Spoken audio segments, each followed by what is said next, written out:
Thanks, man.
Walk back on campus.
The 34th Dems. This is our pre-meeting program. We have a really exciting program for you this evening, about to begin. Our great friend Kenny, who has organized this.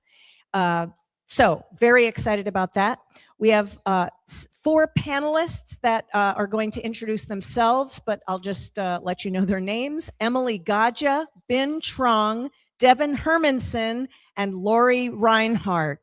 And you will learn all kinds of great things about them here in just a minute. But without further ado, I would like to introduce our one. Erica is an award-winning Seattle journalist with decades of experience covering local news and politics. She is the author of the memoir Quitter, a memoir of drinking, relapse, and recovery. Her work has been published in local and national publications, including Seattle Magazine, Huffington Post, Sightline, Grist, and many others, as well as at her own website, Publicola, which most of you, all of you, I hope know about. Yay! Launched in 2009, Publicola provides in-depth coverage about the city of Seattle, holding public officials accountable through investigative reporting and analysis. And if you ever listen to Seattle Nice, that is also one of Erica's babies. So without further ado, I would like to introduce to you, and I hope you put your hands together with a nice warm welcome, Erica C. Barnett. Wow. I think that is like the best introduction I've ever gotten. So I feel hyped. Thank you for that. I want to just start out by going down the line of our panel and having each of you introduce yourself and share briefly, about a minute, about your organization and how you fit into the local resistance. So let's start with Ben, and we'll just go one by one. Hello, everyone. My name is Ben, and I see some familiar faces here. Really glad you all made it. So I work at Common Power as the general manager for our fieldwork department. What that means is that me and my team are responsible for identifying, recruiting, training, and then sending thousands of volunteers all across the country to swing states. We go there, we knock on doors, we talk to voters, and we win elections. We've been doing it since 2018, and this year we are all in for the midterms. We have been already, actually. So we had some of our volunteer teams just got back from the Texas Senate primary. What a win there for Tallarico. And then also from Chicago, which is where I'll be going this weekend for a U.S. House race. We have more primary elections lined up in this year, as well as a big push in the fall to over 20 states and maybe even over 50 elections. We'll see. So we're hoping to cultivate a community of volunteers that can sustain this work year after year and not just show out for the big places and the big, headline races. So to do that, we have an office downtown on First and Spring. Every Friday, we open it up to amplify existing organizations and groups to come in that do resistance work. Yeah, the Federal Building Friday people, that's right, the troublemakers. You can make signs there, you can help protest there, connect with other people there. And recently, we've been doing whistle factories. So you can come in, grab supplies, make your own whistle, etc. All right. All right, I'm Lori Reinhardt. I'm co-director of Little West Seattle Indivisible. But next to everything that Common Power is doing, it feels like we're about 1,300 people. We've only been around since December of 2024, right after the election results were announced. And we have grown to, like I say, about 1,300-ish members, and we've got 3,500 online connections with people. And we do art, is what I like to say. We have a very talented team of film, which our film is being run today by Terry, and he's West Seattle Indivisible. We've got professional photographers that were working for the Seattle Times previously, now running our website, which we just got someone today to say, wow, you guys are really cool. Can you teach us how to do that? I have a bachelor's and a master's in fine art. There's other people in the group that have art background as well. We love to do actions. We do them loud and big and out there, and they tend to have an art focus. So we had 60 crowns for No Kings 2, and we now are going to have 150 We Are the People theme for our No Kings 3, which I'm also co-lead for with the coalition.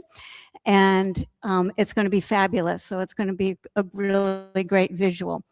So that's kind of me in a nutshell.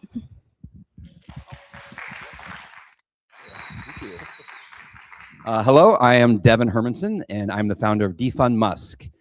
We are part of the Tesla Takedown Coalition, kicked the shit out of Elon Musk for many months, and we are not done yet. In 1 quarter, we helped drop that profit for Tesla 71%. 71%. The stock will follow. Reality eventually will catch up to Elon Musk and all the other billionaires. So we currently run about 10 protests a week. That's from Tacoma to Linwood. And we're branching out in a lot of different ways. You may have seen our handmaids roaming Seattle. We do a lot of creative things like that. We have Fun Force on the way, which is a music and drums and costume-oriented thing. We're trying to bring satire and humor into this, but it's all about growing community in many different ways, training that community, and then deploying them to hit billionaires in the wallet. So our big project right now is a general strike. We just launched the site. It's kind of in beta, but you should check it out. It's seattlestrike.org. It's part of a national network. The main site is usastrike.net. And we think that's going to be really important because when it comes down to it, we know what we always say, right? Who's going to save us? We are. And when our institutions fail us and Trump comes for our elections in the midterms, we will be ready with a forceful, peaceful response, and we will shut it down if we have to.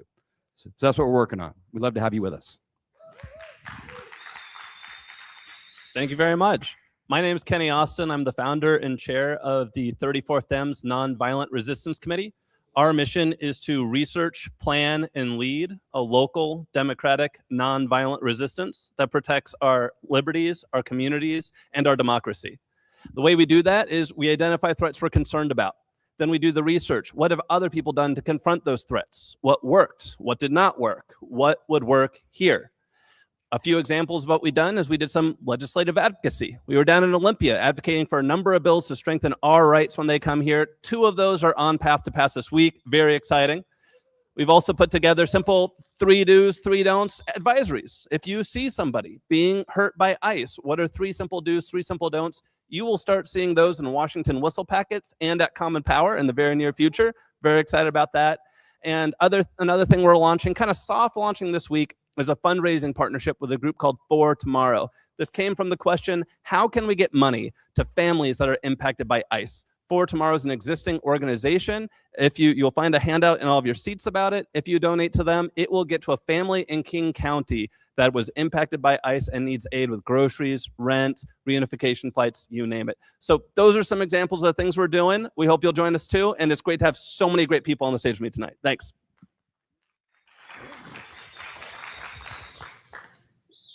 Devin set the tone for me that I want to share. We at Endelon, we say, solo el pueblo salva el pueblo. Maybe you've heard that, which means only the people will save the people. I'm Emily Gaja. I work for the National Day Labor Organizing Network. We're proud to have over 75 member organizations throughout the nation who are also working with migrant, day labor, and low-wage worker populations. We work to advance the rights of day laborers and immigrant workers and build leadership among those who are facing injustice so that, because we know as they defend their rights and challenge inequality that they're building civil labor and political rights for all of us. We really do believe that power is built from the ground up. And that as we stand now with our immigrant neighbors and defend their rights, we're defending democracy and defending the rights for all. Our work is usually historically it is still very grassroots and has been based in the immigrant community. But last year, when the Trump administration took to militia masked forces to Home Depots in Los Angeles, we knew it was time to call on community and allies and people who are not vulnerable at deportation to join our movement. Always have been welcome, but there haven't been specific calls to action necessarily. So last June, we launched a project called Adopt a Corner, where we are asking people to show up at day labor corners and any other areas where people are gathered and get to know your neighbors, form community, bring know your rights information, stand. People are showing up, defending themselves, defending each other, defending community, and again, defending democracy. In our area, we have, I can't remember how many corners we have now because it's grown so much, but we have from Everett, Linwood, through Tacoma, Federal Way, all through all of our day labor sites are covered in Seattle. And we're growing and expanding, and we launched to schools a couple months ago. So we need more people. We need people like you who say, I want to join. I want to literally stand outside and be with my neighbors. Beautiful things are coming out of this project. Hopefully I'll have a chance in one of the questions to talk more about it, but so I don't take up too much time. But yeah, thank you so much.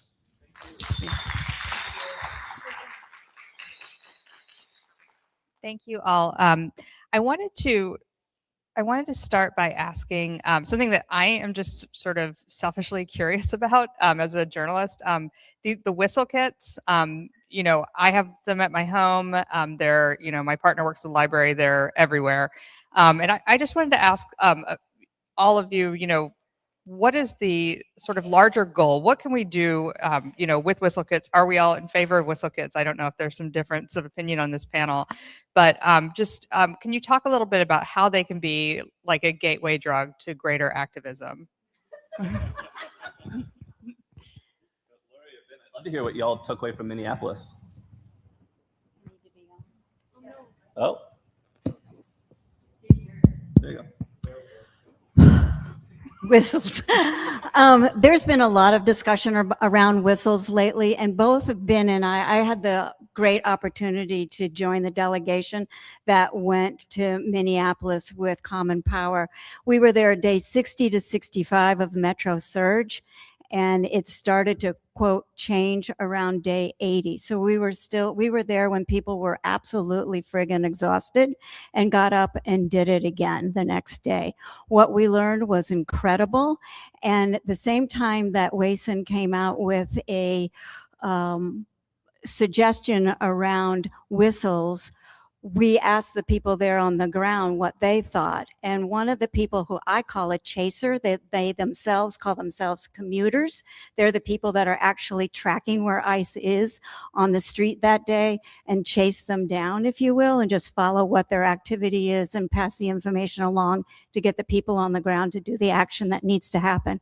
We asked one of these guys that came into a way station to pick up supplies and to just warm up, to say, what do you think about whistles? And his response was, if we're not there with whistles to let allies and people that aren't vulnerable to know, if we're not there to let people know to come out and to be there in mass, to be able to video what's going on, they just got somebody for free.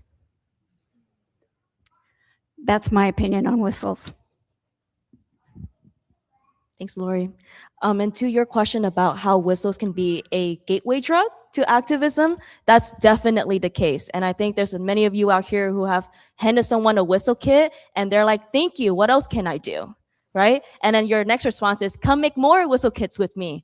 And now you suddenly have someone who's like coming to your gathering every week and you're getting to know them and you're getting to know what their risk tolerance is. And then you're like, oh, you live on 85th? There's a corner that we can, that's around the corner from 85th that we should maybe use where we can use our whistles, right? So I think so much of what we have here is we actually have too many options for people to do something, actually. Like you can Google, I'm scared, what do I do? Like activism, Seattle, and then boom, like where do I start? But if you give someone a concrete action and they're like, start with defending yourself and the people around you, and then moving on to the next big commitment, the next step, the next thing on your schedule, that's how you get people to become more engaged over time. Yeah. Anything to add there? Well, I think that we're based in Los Angeles, and we believe whistles work because they've worked in Los Angeles. So I think, and we've seen them work in Chicago, we've seen them work in Minneapolis. So that's our lived experience. I'm in Seattle. We haven't had the same kind of activity as they had in these cities, and so maybe that's why there's so much confusion up here. But what we're learning from our siblings in these other cities is that they're working. So I'll just add that. One shout out I'll give real quick. All the whistle kits that are on your chairs came from Common Power. So shout out to the whistle making parties at Common Power. And I'll just add, I love it because people who are just getting into it, a lady I work out with in the morning who's 78 years old, she came to me and she said, Emily, I'm just learning about this, but I got my whistle and I'm getting more for the women in my Bible study group. And I just, it is a gateway. It's a point of connection. And I thought that was beautiful. If I can add something, when we were winding down our trip in Minneapolis, I opened up my phone the night before I left and posted on a Facebook group was a woman who had gone out that morning for a morning run. It was early in the morning, about 6 o'clock here in West Seattle on California Avenue Southwest. And she observed an abduction and didn't know what to do. So she came home and posted on Facebook. At least she did something with it. And I'm standing there going, if you had a whistle, if you had your phone with you, if we're trained in that way, much like analogous to CPR, how many people have had CPR training? Okay, you have a sense of what to do if you come across something. The same is true for what I call constitutional observing training, that if you have a basic sense of what to do, you'll always be prepared and be there and be ready, you know, and that is huge. I'm curious did anyone else on this panel go to Minneapolis? Okay. I wanted to make sure everybody had an opportunity to talk about their experiences there. So, you know, living in Washington State, as some of you mentioned, I mean, it can feel like we're a little remote from what's happening in places like Minneapolis and Los Angeles. And, you know, and it is difficult to know what to do. And so I'm just wondering, do you have any other advice, you know, for people who are interested in getting engaged in projects that are directly benefiting people who are being targeted by the administration? You know, I see people raising signs by my house every single Friday and Saturday. So, you know, can you talk a little bit more? I mean, obviously, people in this room are probably pretty engaged, but I'm just curious for maybe people that are watching online, you know, seeing this later. What are some other sort of first step activities that people can do to feel like they're helping in some concrete way? Well, I guess we're talking about gateway actions in some ways. I mean, there's so many people. So, like I said, we're part of a network, a coalition of groups that put on the Tesla Takedown, and so many times. I mean, it's been over a year. We just celebrated the anniversary of our first action at U Village and also then at Linwood and at all these different locations. And sometimes it's just like, oh, are we doing anything? You know, and you get the snarky kind of comments on Facebook or social media or articles, you know, critiquing No Kings, right? Like, what is it really doing?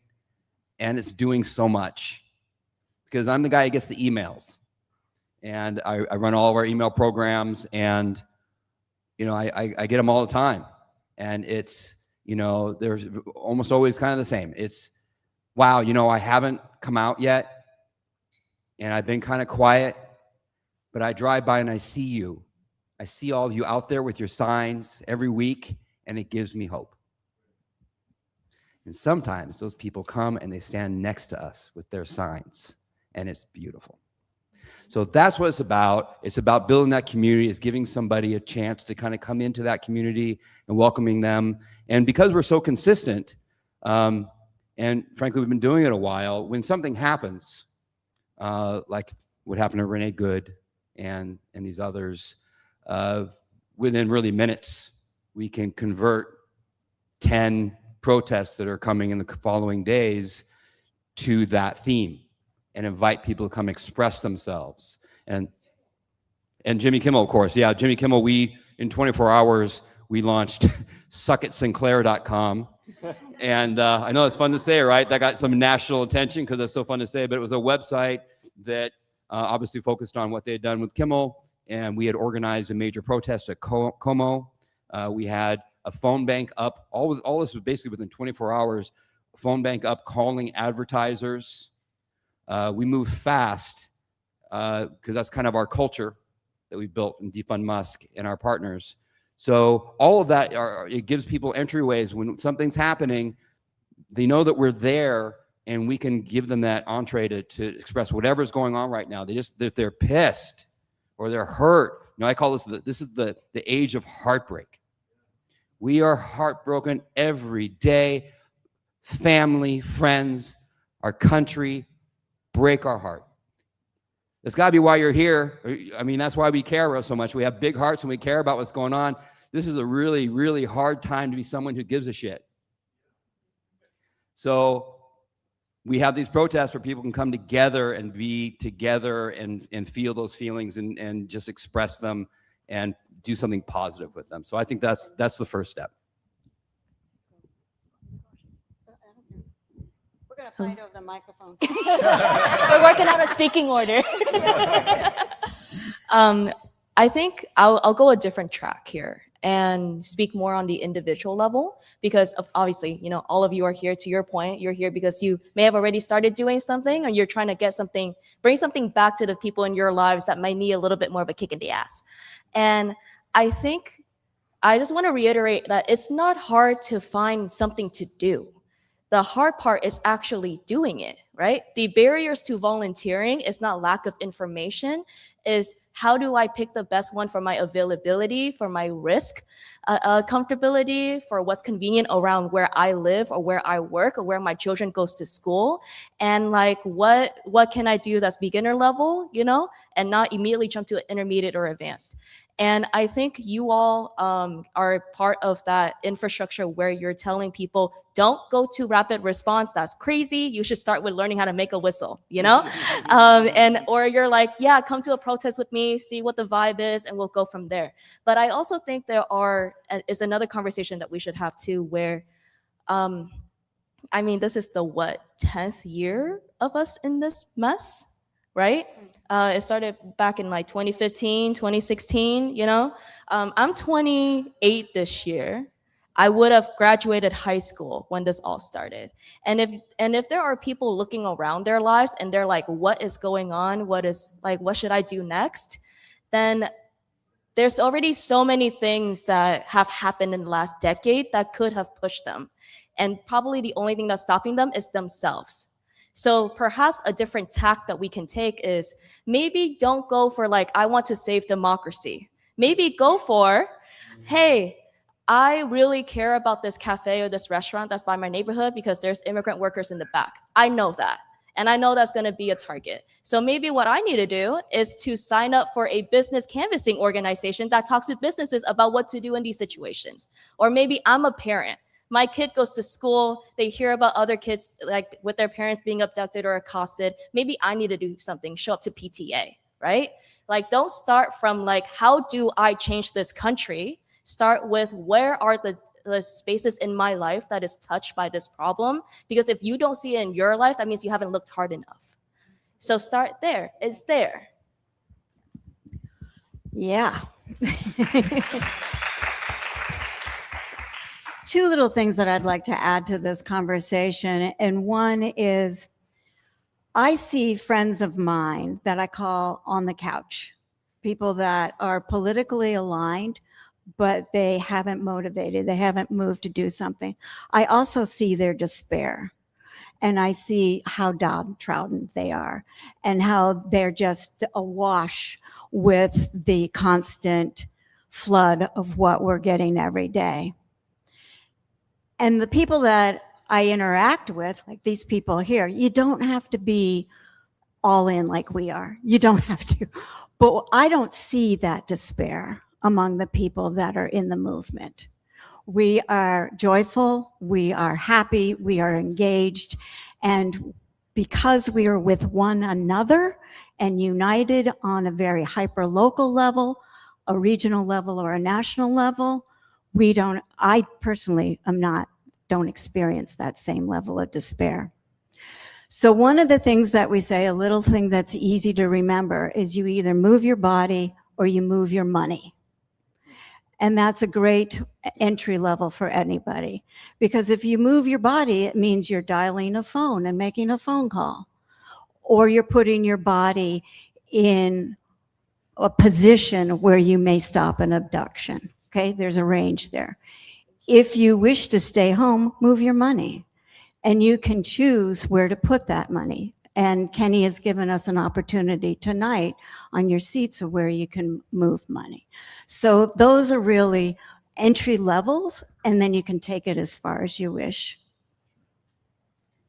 Thank you.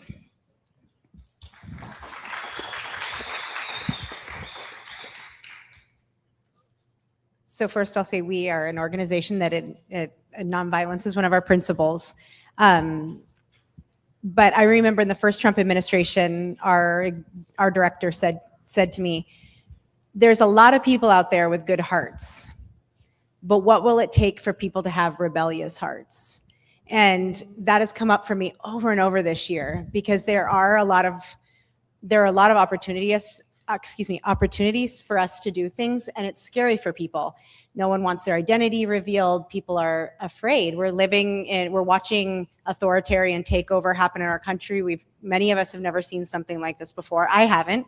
I'm very lucky to have leaders who come from countries they've lived through these things, so they can say to me, "We're going to make it." And they know what to do. They have the experience of their ancestors. But the one thing that we always come home to is we have to build community, and we have to build connection. And even if that requires being a little bit rebellious. And so I've been gently trying to share this with people, because I know I can't ask anybody to do something that feels out of their comfort zone, but I think everyone has to find what's their line. And again, I'm not asking people to go throw bricks through a window or something like that, which is some people's way of activism. That's not what we're promoting. But maybe that means you'll take the risk of being a leader of one of these corners, or maybe you'll notice there's a park and ride in your neighborhood where immigrants gather in the morning, and maybe you feel afraid to be the person who puts their name out there in your community to say, I'm going to organize volunteers to be there every morning so that these raids stop. And because this was happening in the south of the county, taking that risk and saying, I'm gonna do this. It feels scary. I feel scared all the time. I have 4 kids, and I'm our breadwinner in my family. And it's just waking up and being like, you have 2 options, right? And I think encouraging other people too, like, it's okay to feel afraid right now, because we're seeing things many of us have never seen before, but we need each other. We have each other. And these opportunities, like Lori's saying, to connect with community is so key right now. And so I just also, the last thing I'll say is just, with the immigrant community, I'm trying to tell people, like, you don't just have to adopt a corner. Like, do you have an immigrant on your block? Stop by, introduce yourself, say, I don't know you, but I'm worried about what's going on, and here's my phone number. Like, build those connections that typically maybe we would feel kind of like, ooh, awkward, different worlds, different language. Like, this is the moment for us to know each other. And so I really think it doesn't have to be organized. It can be mutual aid. It can be offering to babysit for somebody who needs support. It can be supporting leaders who are exhausted. My friends just gifted me a spa certificate for a spa in West Seattle, and I cried for 10 minutes, but it really meant a lot to me, So all of those things are, last thing I'll say is I feel like we're up against, like, if you believe in good and evil, or I don't know, it feels like so many acts of evilness. And I just keep thinking, like, what we talk a lot about at Endelon, like 1,000,000 acts of love and kindness. Like, what is going to be your act of love and kindness today? And sort of, what if we bring a wave of love and kindness, which many of you, I think, are already doing, which is why you're here. But being really conscious of that, like, what is our act of love and kindness, and how that contributes to a bigger movement. I think that was great. If there's one thing I'd add, it's just it was alluded to before, there are some naysayers who are like, what does a march do to help people? It shows you care about them. It shows you support them. You know, when there's 100,000 people out in the street saying we're here for our immigrant community and we support our immigrant community, that's a powerful message that helps people who are afraid to know that there are people out there who have their back. And so that there is a powerful impact of that.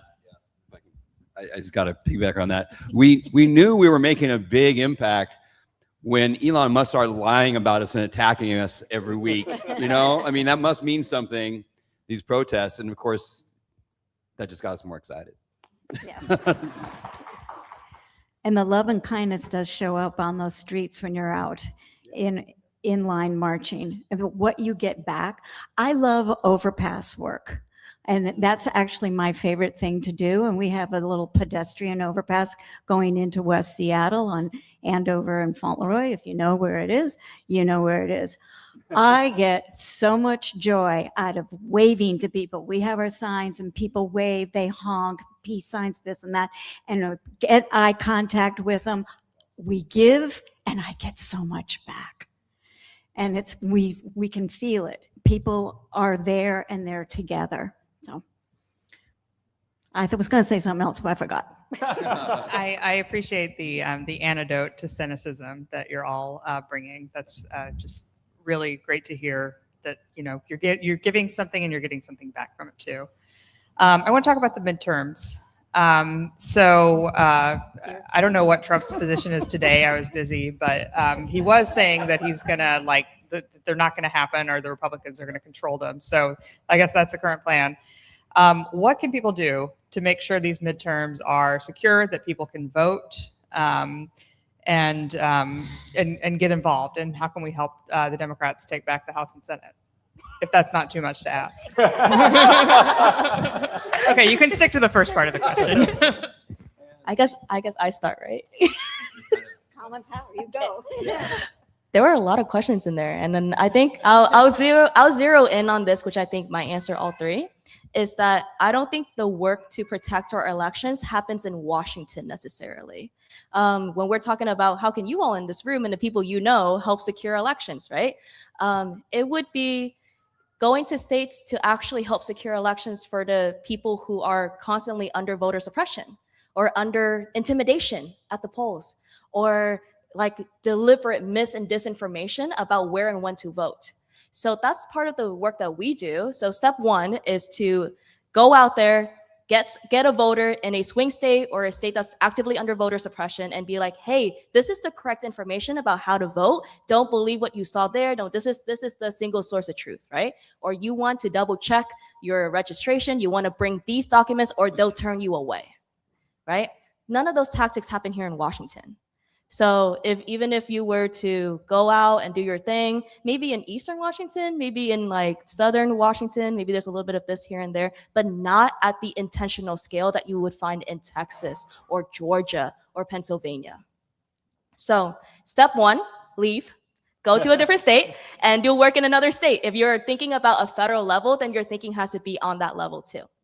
The other thing is, this is something that we are actively thinking about and working with our partners on the ground for, is that because every single state has a different election law packet, you know, like some states you can't do anything within 250 feet. Some states you can't even register anyone to vote. Like you can't do it for them. They have to do it themselves, and you can help in these specific ways. Some states, here are the IDs. Some states don't allow you to early vote. There is so many convoluted laws specific to a location that has actually made it very hard to have a national response to election suppression. So part of what we do and where we're uniquely positioned is that we have developed relationships in each one of these states with partners on the ground, either with Democratic parties or local organizations that have been doing grassroots work for a very long time. And so part of the game plan, as we're going to work with these people, is that who do you want us to help you elect to win in the midterm so that we can flip the House and the Senate? And also, how do you want us to help you actually get people to the polls, to work around these laws? Do you need us to come 2 months early to educate people about voting laws? Do you need us to be there in troves on Sunday, which is the last day of early voting, and get people to the polls? Do you need us to turn out drivers on Tuesday to drive people to the polls on election day? Do you need us to be trained in poll watching and poll observing so that we can boost your presence at the polls themselves? What do you need us to do? We'll give the full package. And that's an option that we've been exploring more this year, whereas traditionally we've just been door knockers. But the times have changed, and I think our volunteer force needs to have to adapt to that as well. Okay. You go and then I'll- I can? Yeah, Sure. if you like, yeah. I will. So Defund Musk is working on a lot of different levels, and we hope to be partnering with Field Team 6 and Common Power and adopting a Senate race and a representative race. So there's a lot of different levels that we're working at. But again, we are focused on what happens if Trump just decides to ignore the outcome of the elections or something crazy. We have to allow for an X factor, right? So we're going to be doing all this scenario planning. So we're going to be trying to prepare for different things that could happen. But as inanely, just really crazily stupid as Donald Trump is, he is a genius at criming. I mean, that's the one thing. He's just so focused on it. If he could have focused on anything positive in his life, who knows what could have happened. But this is his lot. And our lot is to try to stop him. And when I talk to people, there's a concept of expected value, right? Which is the probability something's going to happen times the value of that gives you the expected value. Well, what is the probability that Donald Trump is going to try to steal this election? It is 100%. What is the value of our democracy if we lose it? It is infinite. So it would be criminal for us not to prepare for that eventuality. So that's what we're going to be doing. We have to be allowed for an X factor. He's going to do something we can't even think of. I follow Mark Elias religiously. If you don't follow him, I really suggest you do. He paints an amazing picture. He is the leading lawyer who has been fighting all these cases, who defeated Trump last time around. I don't know how many times. A zillion, exactly 1 zillion times.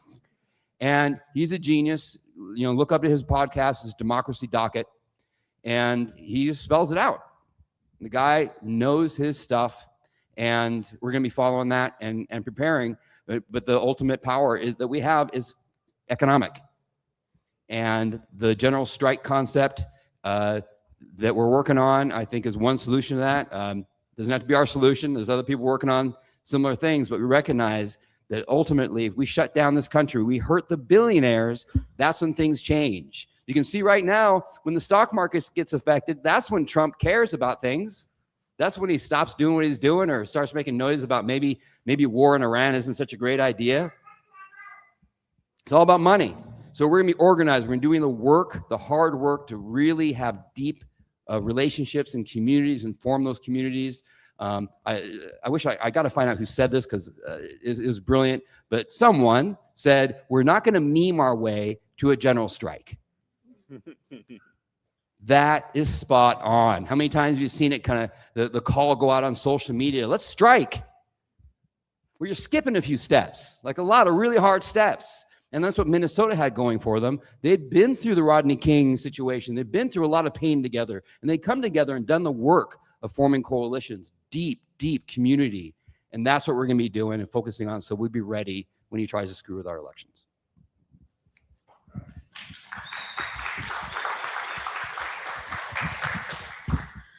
I think Ben is right when she says that in Washington state, we may be in a better situation than other vulnerable states.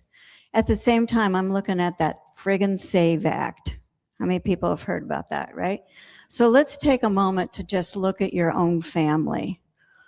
We have 4 people in our family. If that were to pass today, 2 of us would not be able to vote. That's because I have a trans son and I have a married last name. So I've already have a petition in and have paid to change my name back to my birth name so that my IDs match my birth certificate. So I have that in place for the minute it drops. I'll be the first in line to actually change it because I've already put the application in. But I haven't done it yet because it's going to mess with my Social Security. But I'll deal with that if I need to. For my trans son, it's a different issue. And what we have to do is and my trans son was also born in Russia. So it's a whole different process to get a birth certificate to match. And that's a much longer, more difficult process. But I encourage people to go internally to your own family and see who would be impacted by things like that, and then start moving out from there. Thank you. If I had one thought on in Washington, we're probably fine, is I do recall in a recent election when Joe Kent was campaigning down South Washington, I believe someone put a firebomb in a ballot drop box, burned a lot of ballots. So I do have some concerns about our state, and it's one thing we're trying to workshop right now and research, like, what can we do? It's something we're actively trying to think about. Can I add one more thought to that? I think if you can't, go out of state to door knock or do volunteer work or anything like that, right? Something that might be the through line here is that when we build community with our neighbors and we're trying to protect our neighbors from this or that, or we're trying to get to know each other, that protection extends to election day too, right? Like if you have a neighbor who's scared to go to the polls because they're afraid of law enforcement might be there to scoop them up or like harass them or whatever, then you're not going to stop being their neighbor. And those bonds won't go away. So the community, again, showing up to protect itself, to move them along is a part of that. And who's to say, right? Somebody drops a bomb in a post office box or like in a ballot drop box. We can watch that. Like we watch other corners, right? So I think the tactics that we are applying here to protect our community and our neighbors extend to this threat as well, which is why it's one of the most enduring form of fighting against authoritarianism, is to not be isolated and to build a separate structure that you can rely on that is not given to you by the government. So here. That's right. That's great. I'm looking forward to adopt a Dropbox. That sounds pretty fun.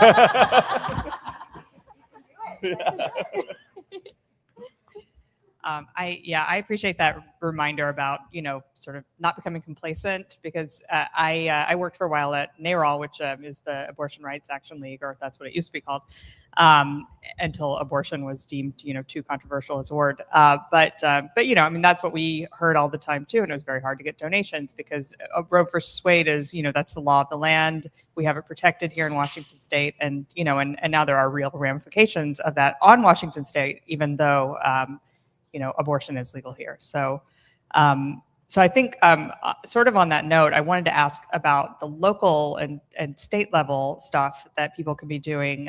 There's a lot of legislation happening at the state and also in Seattle at the local level to try to sort of quote unquote Trump-proof the city or the state. And I'm curious, a lot of these things, you can sort of brush them aside and say supremacy clause, which I certainly have done myself enough.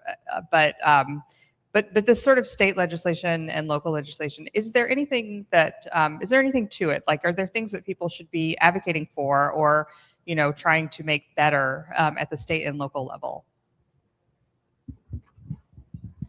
I think any right or protection that you want to have, you should fight for it. And there may be people who tell you it's hopeless, don't try, but that's what they said about a millionaire's tax for decades here, and we're about to have one.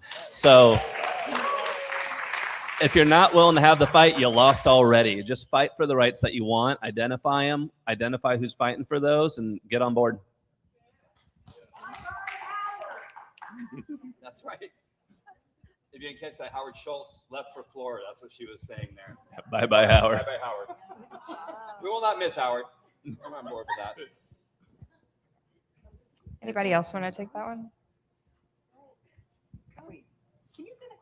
Yeah, I guess the question is, is there anything, at the local, and is there anything that seems to be, more or less effective as far as local and state legislation goes? Washington State, in many ways, is very lucky because we have we do not have a 287G agreement. That is the agreement that couples local law enforcement with ICE. In a lot of states that happens, and it creates a mass army for deportations, for mass deportations. But we do need to hold our law enforcement accountable in all parts of the state. I know in Seattle, we're having what appears to be the police chief and people being aligned, and the mayor demanding certain things aligned with that. But there have been reports in other parts of the state of sheriffs working in conjunction with ICE, and we actually are a state that is illegal. So those policies we know slow down the deportation machine. We do not want people being held in jails so that ICE can show up and get them, and all of these types of sanctuary policies that have been put intact, particularly in the first administration, they do slow it down. Are people still deported? Yes, but we do want to make sure that as if you hear things like that happening, that we know that the uncoupling of law enforcement and ICE is key to not creating, it slows the cogs down, I guess, of the deportation machine. All right, so I guess as we kind of wind down here, I wanted to just end on a somewhat positive note and just ask, what is currently giving you hope in your work in this movement, and if you want to shout out the work of other organizations who aren't represented here that are doing great work, feel free, don't feel obligated. And whoever wants to take that first. What's giving you hope? You go for it. Or do you have something to say? I just listened to a podcast by a guy who is ex-MAGA. He has this whole ex-MAGA.org thing out there for people who are deconstructing. All right, I love it. So what she's saying is that there's a site out there that's tracking ex-MAGA, I guess their conversions to reality. So that is very awesome. That would also give me hope. Well, I was, yeah. Joe Rogan, you think is he converting to reality? I heard murmurs. He's very reality resistant. I don't know. We see how far that goes, but yeah, I've heard some of that too. Yeah. So for me, we were just talking a little bit ago, and to me, I mean, I'm sort of surrounded by heroes. We're absolutely surrounded by heroes. A couple assholes, mostly surrounded by heroes every day. And this is something that makes me feel great. I had my first protest. The first protest I ever organized was a year ago. And yeah, and I was absolutely freaking terrified. I had no idea what I was doing. Zero. I knew I had I just looked actually, looking back, it was at U Village. There's 260 some people had registered for that. And many, many times that came. And all the kind of people who support me in my life didn't come that day. So I was just me and my brand new, gleaming, perfect megaphone that had never been outside before. And I'm just like, okay, here I go. And I wasn't sure. I was more afraid that people would show up or that they wouldn't. But I get down there, and it was just so amazing because I'll tell you, I had no idea what I was doing. I still don't have a great idea what I'm doing. But it didn't matter because there are so many amazing heroes down there. That's where I first met the Troublemakers. They had a protest turn out the same day. It was beginning an hour earlier before the one I had planned. And we turned out a shit ton of people, not because I know what I'm doing, but because I had reached out to the right people, and Seattle Indivisible and Wallingford Indivisible and all these other groups came down and supported that action. And while I was down there, I just met all kinds of people who just filled in all the many gaps in my knowledge and made that thing successful. I organized it. I didn't make it work. The community did. And that's what gives me hope, because this community holds each other up and supports each other and makes these things happen, and it's beautiful. So now I know a little more than I did then, and I'm in a really great group that really has begun to feel like a family, and it makes me so happy all the time. And one of the things that really gives me hope is I've seen, and we did this intentionally, there's a point where I took a major step back and watched all these young people, people of all ages, really move forward and take leadership of our organization as we grew. And I've seen them blossom and do incredible things. Our Our Handmaids group is a great example of that, where it was really just an idea like, well, we should do something like this. And these women just went off and made it happen and did beautiful, amazing things that inspired so many people. So yeah, I mean, there's 1,000 reasons around us to feel hopeful and a bunch of reasons to feel really shitty. So we can pick which ones we're going to focus on and we can decide to do something.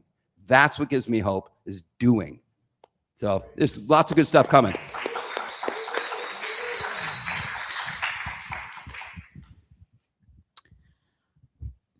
Oh gosh, there's a lot. There's a lot, of course, that gives me hope. I think one of the things that gives me the most joy and then hope is to watch large mobilizations actualize. We've had Hands Off, and we've had No Kings 1, 2, and we're now planning for No Kings 3. Each time the numbers have grown. I was there on the ground on all 3 of them, and I plan to be there again. And we went from 25,000 at Seattle Center for Hands Off to most recently the numbers came in. I'm going to be very conservative and say they were about 80,000. We're now looking to go to like 120,000.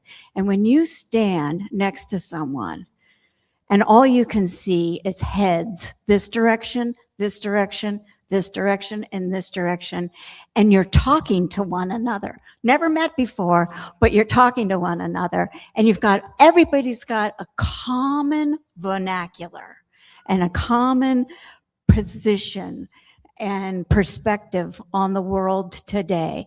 And you can just stand there and feel it. That gives me hope.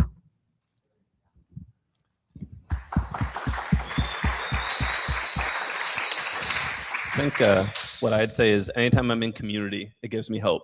You know, if you go to a whistle-making party at Common Power, you will walk out thinking, how do we lose? This is electric. This is wild.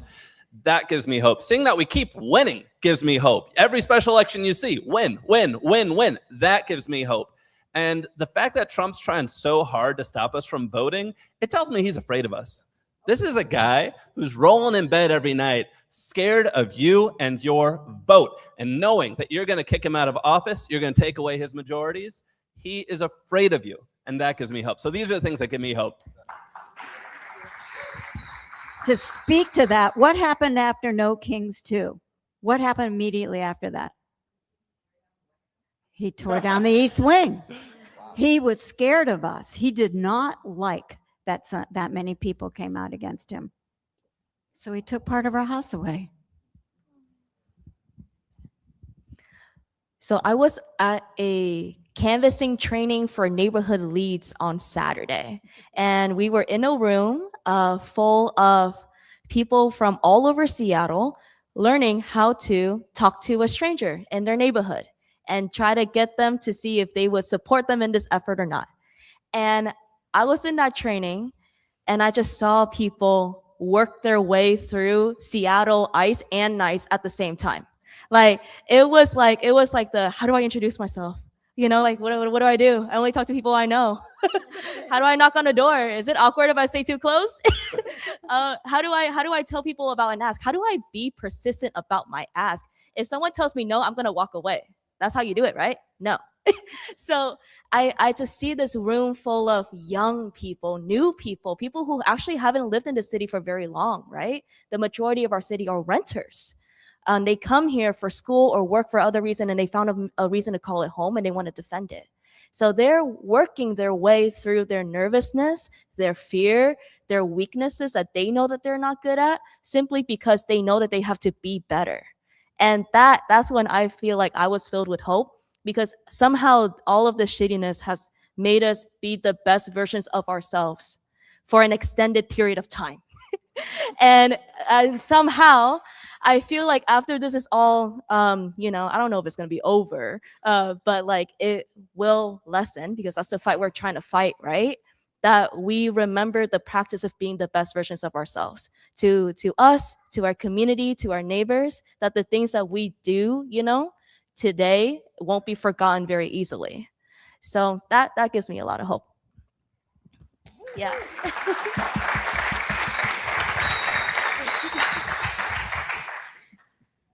we, excuse me, Endelon's been doing an Ice Out campaign for over a decade. And so if somebody would have asked me a year ago if I would believe that we would have seen what we saw a couple of weeks ago when people were in the streets yelling ice out for good.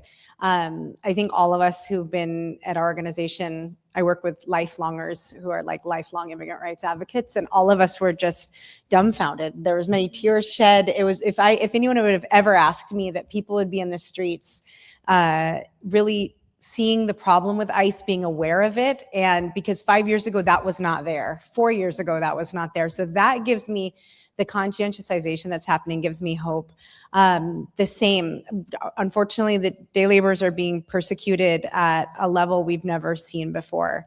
But we've never seen this amount of solidarity. And I started working at a day labor center 20 years ago, and it transformed my life. And I will forever be honored and indebted to that community for the way that it transformed me personally, spiritually, etc.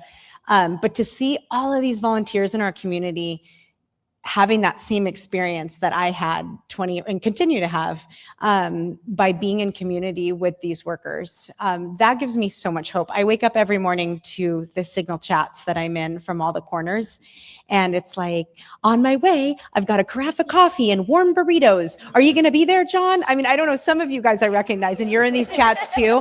It's like, I've started taking screenshots of them, and I don't know what to do with it, but I was like, we are good. Humans are good. People care. And day laborers, historically, like some of the workers are homeless. Some of them don't have teeth. Some of them have stories that are hard to listen to. And people are still showing up. And there's still, it's not like we work with domestic workers too. And domestic workers, people are behind all the time. It's a different population. It's women, it's people, it's mothers. People are like, oh yes. And it's different when it's a single man who has had a hard life, maybe, you know, and but people are breaking through their prejudices, their boundaries, and creating community and realizing these workers have amazing skills and stories and things to share with us. And I love that. And I actually having that, I feel like I'm the luckiest person in the world right now for my job. I really do. I've been doing this work for over 20 years, and I've never been so honored to be in the position I am right now. So I invite you all to look me up and join our movement. And the last thing I really want to say that I didn't get to say is that another way of active solidarity is by hiring a day laborer or hiring a domestic worker. There is not enough work right now. People are not only facing the fear of deportation, they don't have enough money to pay their bills. And all of our mutual aid right now is going to deportation cases. So historically, if somebody was in a hard situation, I could do a GoFundMe, get money for them. And that's not there now. It's all going, rightfully so, to families who's losing a father to be deportation. And so hire workers. If you're afraid to go to the Day Labor Corner and do it, I will talk you through how to do it. One of our amazing day labor volunteers can help you. Casa Latina also has workers. They have new leadership coming on. We're going to need to support them and support that new leader. I'm excited about her. So those are all the things. I could talk forever. That was great.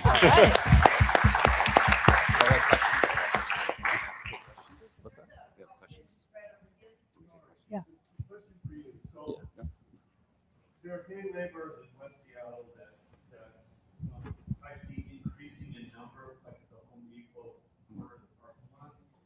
So how can you hire those and not be fearful of, like there's a police station right next door, and we have no idea, that station has people that used to be aligned with ICE type thinking in it. So how can we know that we're not going to be in trouble? If we take them somewhere to do a project, well, for the sole purpose of even making up a project, so you give them money to do something.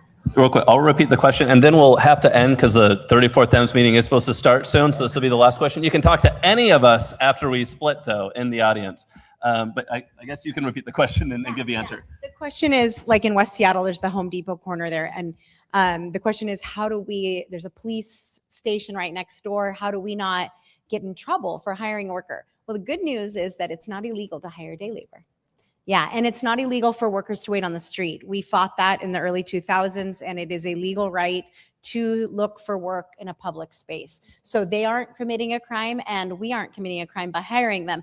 After you reach a certain threshold of how much money you pay an individual, then you enter into a tax situation where you have to get a contract, like a, what's that called? 1099 for them, etc. But that's a whole other story. If you hire someone for a day of labor, everybody's legit. Yeah. And there's a wonderful group. Are any of you guys in the West Seattle Adopt a Corner? We have a wonderful group in West Seattle doing work there. So that's a good question. Can you raise your hand higher? I will help you find it right now. Of course, did I bring any of my materials? No, I forgot them, but I can show you. We're on Mobilize. You can sign up for any of the corners on Mobilize. You can find the link to that on our website, endelon.org. But I can also, if you're interested, just show you right now on my phone. Yeah, thank you. Well, I think we're wrapping up. So thank you to our panel. You guys have been awesome and inspiring. And yeah, let's give them a round of applause.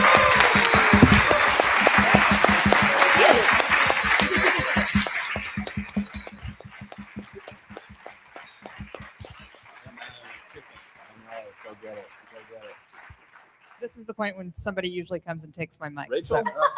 So.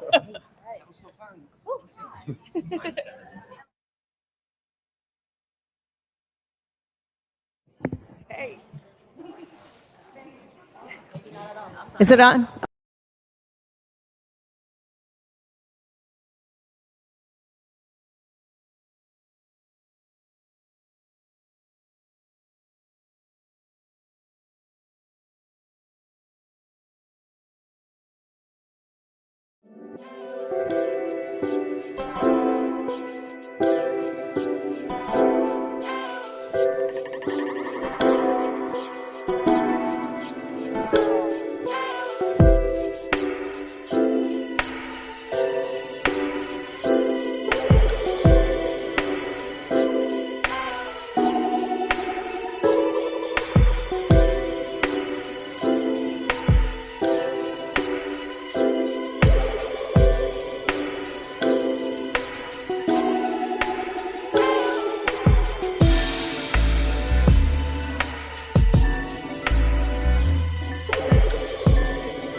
Hello, check, check. Good on the wireless mic. Hello, hello.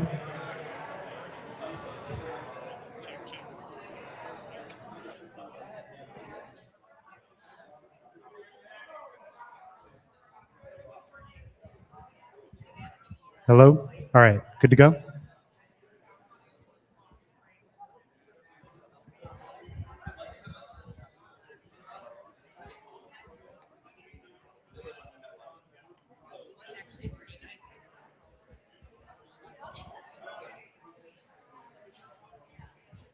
All right, everyone, we're going to go ahead and get started. Everyone who's still on the live stream, thank you for hanging out. The time is 7:23, so we will call the meeting to order. For those who I have not met, my name is Jordan Crawley. I'm the chair of the 34th District Democrats. And hi, everyone. We're going to start our meeting. Yeah. All right.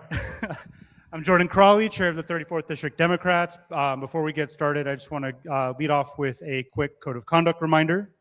In short, our organization is dedicated to maintaining a culture of respect, inclusion, and equity. We recognize our strength lies in diversity and urge our members and guests to acknowledge, celebrate, foster, and build on that diversity in all that we do.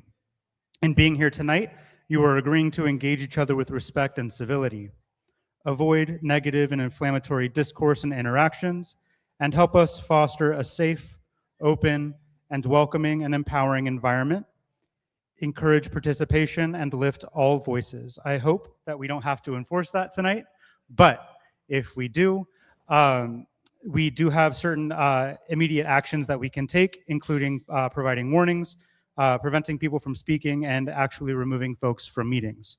If you believe that you've witnessed or experienced violative language or behavior, please let us know so that we can investigate and address it. Without further ado, I will hand things off to our first Vice Chair, Rachel Glass, for land acknowledgement. Thank you. On behalf of the 34th LD Democrats, I acknowledge that the land on which we stand today is the traditional home of the Coast Salish and Duwamish people, the traditional home of all tribes and bands within the Suquamish, Tulalip, Snoqualmie, Puyallup, and Muckleshoot nations. Without them, we would not have access to this gathering or to this dialogue. I ask that we take this opportunity to thank the original caretakers of this land on which we live and work, who are still here. And as part of the 34th Dems commitment to walking the walk, of taking action that goes beyond simply a verbal land acknowledgement, we are offering ways that you can take action with us by donating to organizations that benefit Indigenous communities in our district and across the country. And the link is okay. Well, you'll hear the name of the organization, and I do hope you can Google it. It's very easy to find. Please consider your donation to be a way to solidify your commitment to the advocacy of our Indigenous neighbors. And tonight's organization that I am highlighting is the United Indians of All Tribes Foundation. And I believe it's unitedindians.org. I believe that is the website.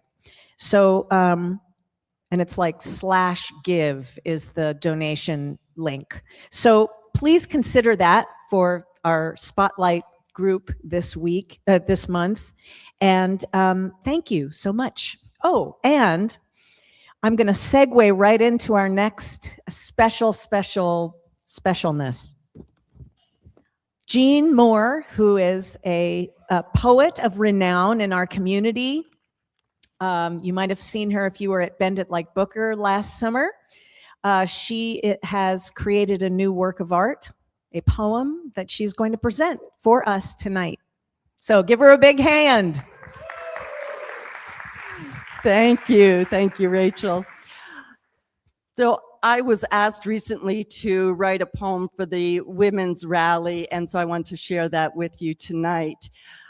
I was thinking in getting the poem together, the only way out of this mess we are in is if we have more women lead this country. Would you agree? More women should lead, yeah. So I wrote this poem called Women Take the Lead. Fierce, frightened, feisty, forlorn. We are all these things and so much more. Strong, sassy, smart, serene. We are all these things and so much more. We whisper loud to be free. Come sing with us. Come dance with us. Come learn with us and watch us lead. Why? For way too long, men held the reins with needs to conquer, control, domain. Democracy lost, people chained, billionaires bought, free press maimed. Mothers, daughters, sisters, wives, teach us how to guide our lives. We bind together, restore our core. Scars reveal how to heal without war. Scars reveal how to heal without war. We are all these things and so much more. Watch the magic as we take the floor. Thank you.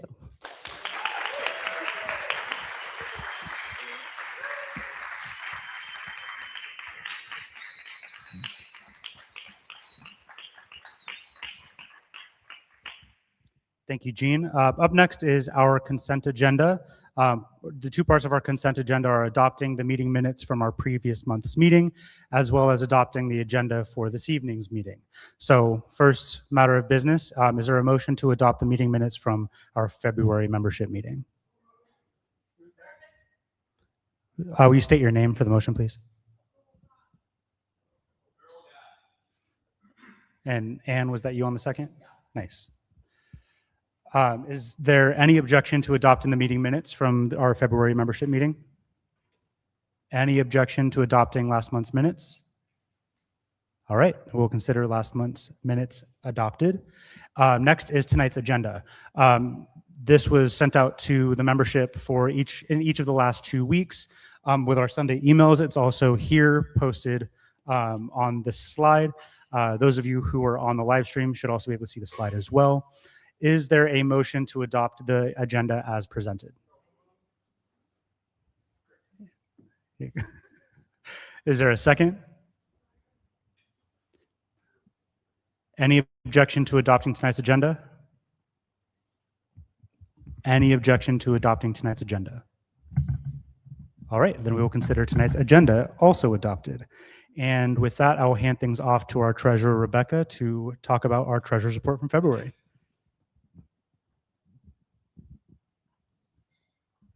All right, thank you, Jordan. Hi, Rebecca, treasurer. I think there is a slide. There is a slide. That's wonderful. Thank you, thank you. Things are looking pretty good here in the 34th. We are actually tracking above my projection for income, which is I like to be wrong when it's in that sense. So we're doing very well, and kudos to all who are bringing in new members. Thank you so much. Expenses are also very much in line. No unexpected expenses this month. Everything very much in order.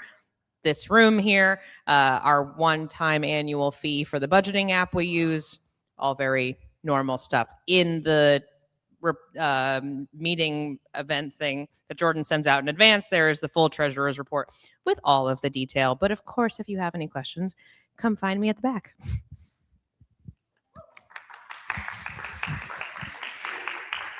Thanks, Rebecca. So actually, next part, because I don't see, yes, Chris. Yes, if you give money right now, we can watch it go up. Do you want to test it out?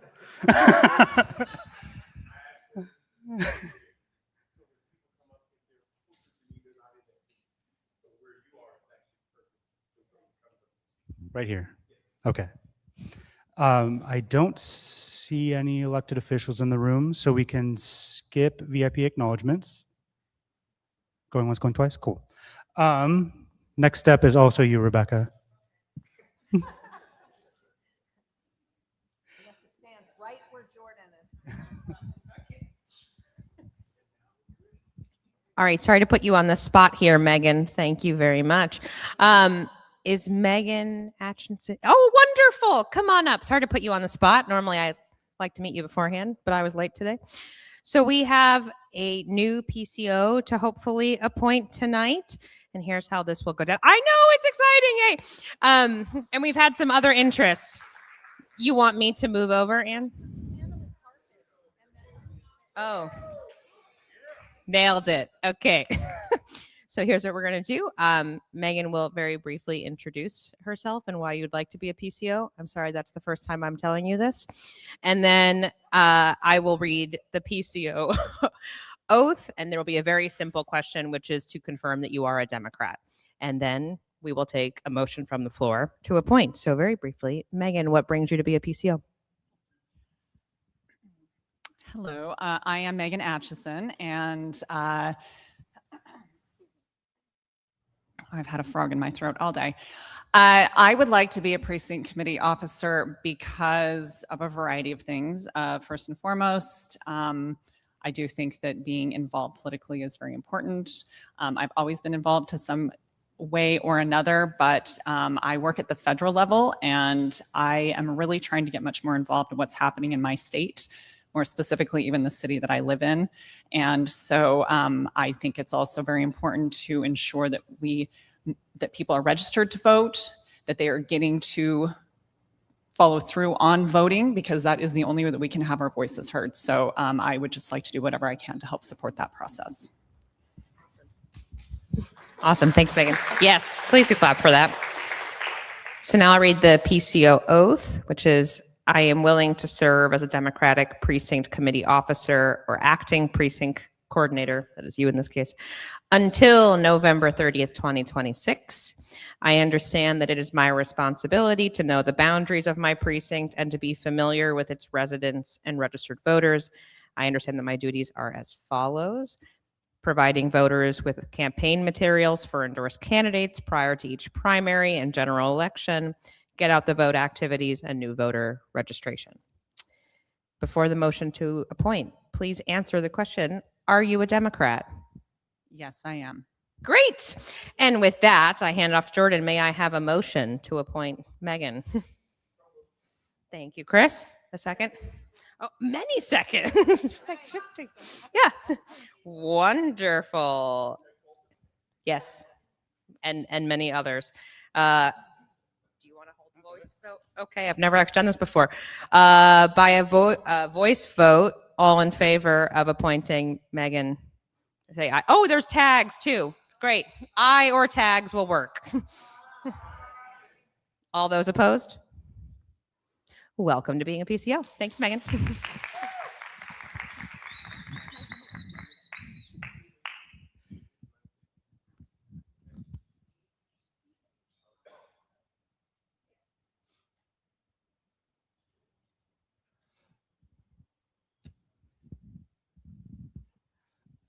Okay, so the next part of our business tonight is a continuation of our exhilarating bylaws amendments. We took up discussion of this last month, and there was a matter that was left unresolved. So the request from the body was that we come back as a board, reconsider the language that had been proposed in the drafted bylaw amendment, and bring it back to you for consideration. So the language of that was shared in the weekly emails for the last couple weeks. It's also in these printed packets that are scattered around the room on the chairs. And for those of you with incredible eyesight, it's also up here on the slides. So what this, the matter that was unresolved tries to do is it tries to eliminate the incentive of us as an organization in future elections from pushing through endorsements before candidates can really build up their steam, the steam of their campaigns.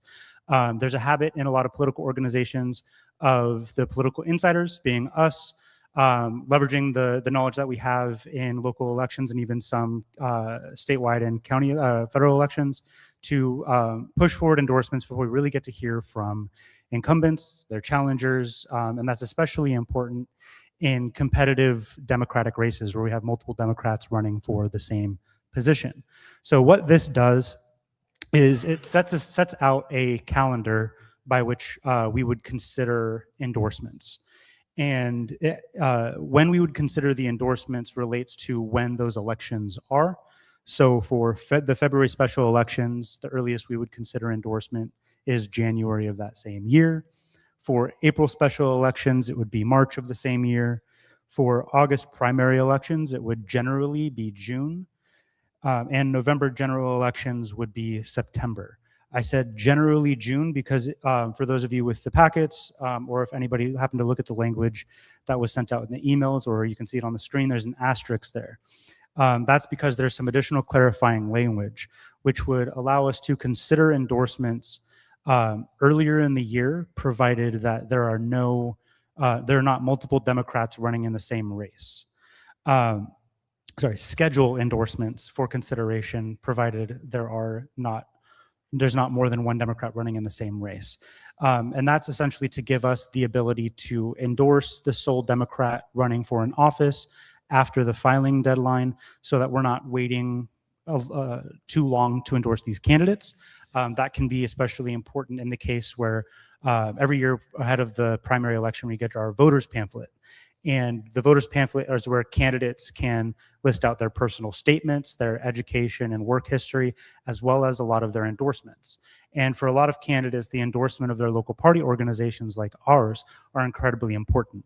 So given the opportunity to have one Democrat running in a race, we don't want to delay endorsement until after the voter pamphlet statements are due, and then eliminate the possibility of candidates to share out that they have in fact earned our endorsement. What this final paragraph goes on to clarify, you'll notice it's not in green, which means it's not changed, but it does allow us in certain cases to consider endorsements outside of this schedule. So if there is a vast majority of our body that believes that a candidate is worth endorsing, the threshold in here is 80%. So if 80% of our body were to agree that a candidate is worth considering for endorsement even before the filing deadline, that is still made possible by the language in this bylaw. But in the vast majority of cases, we would follow this schedule. So that was what was left unresolved after our last membership meeting.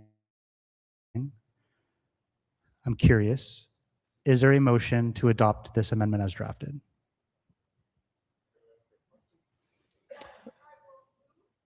Okay, thank you, Anne. Is there a second? Thank you, Jean. Do you have a question, Chris? Yes.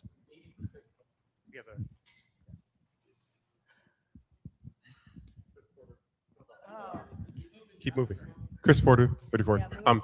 The 80% threshold, is that the meeting it has, or of the membership total number? It is of members present and voting. Okay, thank you. Okay, we have a motion on the floor. Anne, would you like to speak to your motion? We need the microphone so the stream can hear you. I remember now. This is in response to the discussion at the last meeting in which people felt that it was important to have the flexibility to allow people to be endorsed earlier. The reason it's such a high threshold is you are taking a major step in endorsing someone before you have a chance to see who all has filed for that position. So it gives flexibility, but it says you better be ready to make it happen with the majority of the people present and voting. Thank you. Is there anyone who'd like to speak against the motion to adopt this bylaw as amended? Anyone who'd like to speak against the amendment? Okay, we'll try this the easy way. Is there any objection to adopting this bylaw amendment? Okay. So we will take a vote. We went past debate. Do you want to speak against the motion? Okay.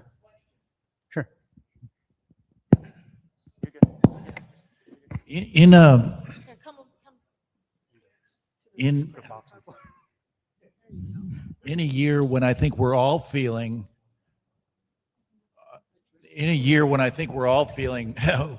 we need better Democrats, do we want to rush to select Democrats before we've heard? Because I suspect a lot of these people are going to be incumbents. I don't know that, but I suspect mostly what this is about is endorsing incumbents. Do we want to do that? It's a question for everybody. So I guess that's I don't know that it's a good idea. So it's a statement from me, but it's a question for everybody. Yeah, sure. Thank you.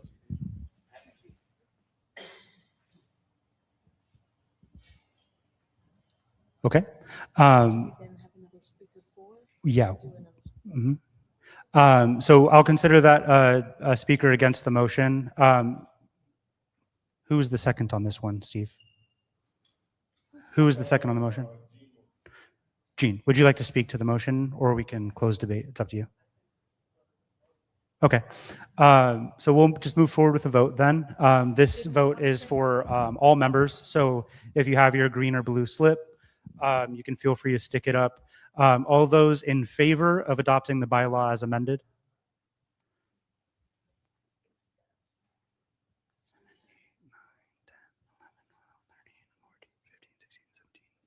Okay, I've got 18.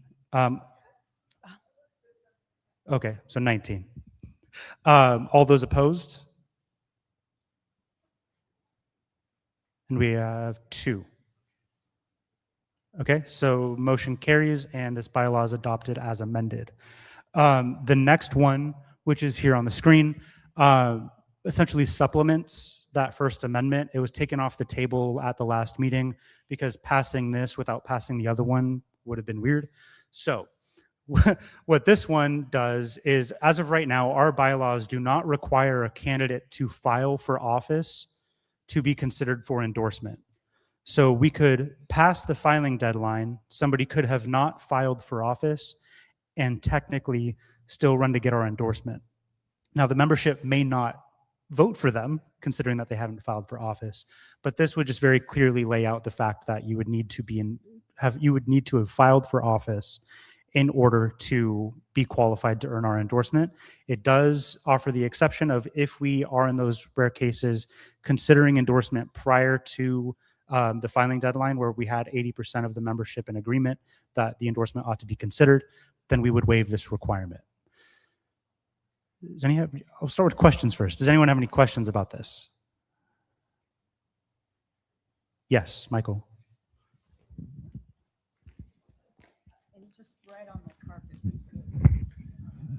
Since you guys are being specific and picky, I mean, I wonder why you would endorse somebody who hadn't filed, but this removes the opportunity in those rare cases where potentially someone is running as a write-in candidate. If you put that in, now you can't endorse them at all.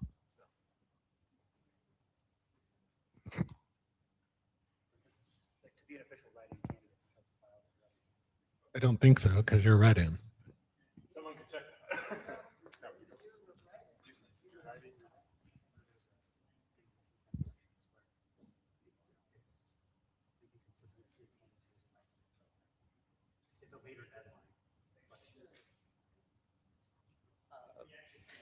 But everybody is clear on what the meaning of this and the definition. And Michael, you're asking, why would we endorse somebody who hasn't filed? Would that just be because they're... Well, he was... I'll just come to you. People missed the conversation that we had last time when we talked about this, and our current attorney general couldn't meet the requirement, and we remembered, oh yeah, he needed to act because of when he decided to go in and get all that stuff, it would have been nice to give him a, hey, we like you. So, and we want to be able to do those kind of things when that happens. Does this also refer to if there's an incumbent who is running unopposed, they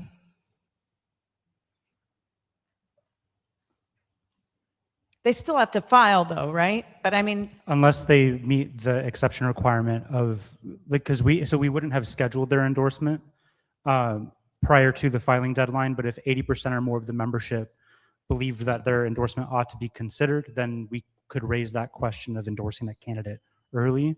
And this language would exempt the filing requirement in that case. But for like this year, for example, where we have Congresswoman Jayapal, Teresa Mosqueda from County Council, Lisa Mannion for County Prosecutor, and then our 3 state legislators who all may be running as unopposed candidates, period, let alone having other Democrats running. Once we get through the filing deadline, if they don't have any other candidates running against them, then having filed for office and being the only Democrat running and us not having endorsed them sooner than the filing deadline with the 80% requirement, we would just be able to slide through their the consideration of their endorsement, essentially. Yes, Anne. What is this, a whole new condition, or is the file as a candidate for the office for which they are seeking endorsement an existing language? It's an all new requirement. So as of right now, filing for office is not a requirement for our endorsement. So just for background, the circumstance that we ran into last year that kind of raised this question was that at our March membership meeting, we had a candidate come before our membership and introduce themselves as a candidate running for a particular office. And then come filing week, that candidate actually ended up filing for a different office. So it was the perception of the organization that they would be pursuing our endorsement as a candidate for a different race. And then when they actually filed, it was for a different race. So if there were ever a situation where the organization were like, you know what, we should consider endorsement early because this seems to be the only Democrat that's going to file. So 80% of the people in the room happen to agree that we should consider that endorsement early. Somebody could not have filed for office, earn our endorsement, and then file for a different office or not file altogether. It's a really random loophole, but it's there. This language lays out a requirement that would completely eliminate that opportunity. We do need a motion. Okay, thank you, Anne. Is there a second? Thank you, Chris. Is there any objection to adopting the bylaw as amended? Any objection to adopting the amendment? All right, then we'll consider that one adopted as well. Thank you for powering through that with me. Next thing on our agenda is taking a look at our platform. So every even year, the state party goes through a process of revising its platform ahead of midterm and presidential election cycles. And starting about 4 years ago, our organization began doing the same thing. So up until 2022, the 34th had simply fallen in line with the County Dems platform that they adopt also every even year. And we wanted to acknowledge the fact that there may be instances where our organization happens to disagree with the county party. So what we did in 2022 is we sat down and developed an entirely unique platform for the 34th Legislative District. And up here on the slides, laid out in the packets that are scattered around the room and also sent out in the weekly emails leading up to this meeting, are all of those platform pillars. There's 12 in total. Each lays out a general position in paragraph form and then lists out a set of values that help guide the positions that we may take on a given policy. Past platforms laid out specific things that we might support or oppose.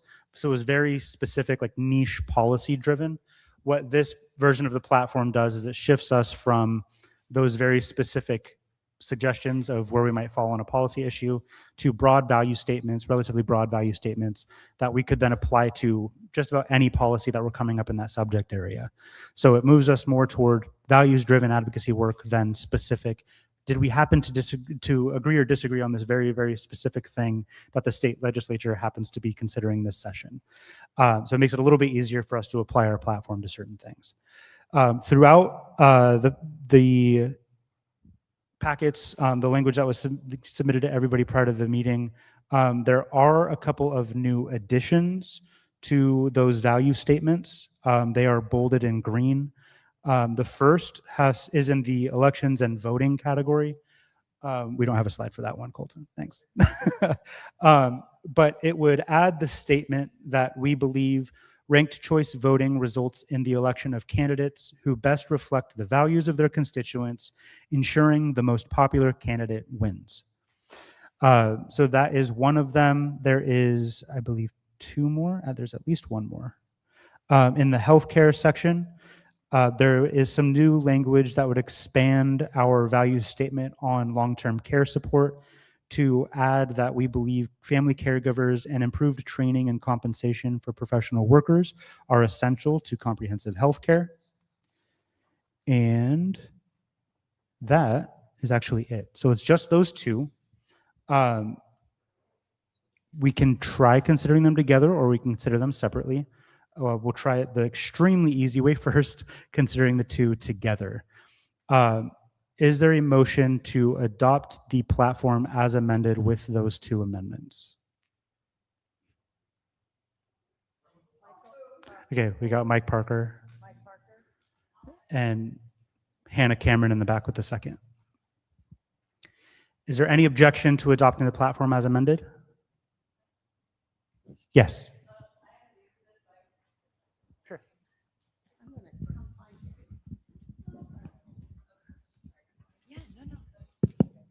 New to this, so just a question. So I was looking through, wondering about where there would be like a section for immigration rights. Yes. I saw the civil rights thing, but I think I'm not sure how the categories are added in or whatnot, but that language, there's no language that I saw under the civil rights section. So how would we handle that since it's so vital, especially this year? Especially with this administration for the next few years. Yes.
Do we have any So- responses or questions or? How do people make a motion to either add or subtract from the platform that has been put before us? We can do that right now. All right. I think you're going to get to run here. I also have a couple comments. So just making a motion? Yeah, well, and we'll try to work through some proposed language. I propose that we make it a point to include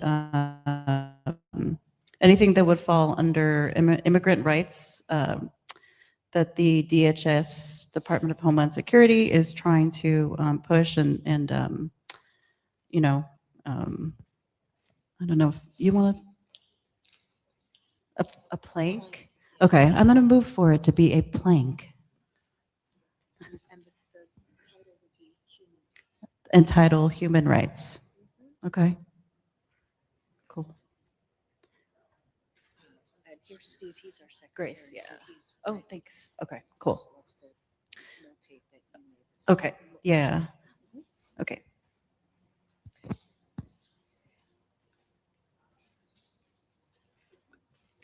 I'm going to just put forward, I mean, I think this is really necessary, and thank you so much, Grace, for bringing it up. We may need to do a little work and research on like what we want to say and which aspects that we want to include of human rights, because I think this is worthy of doing it right.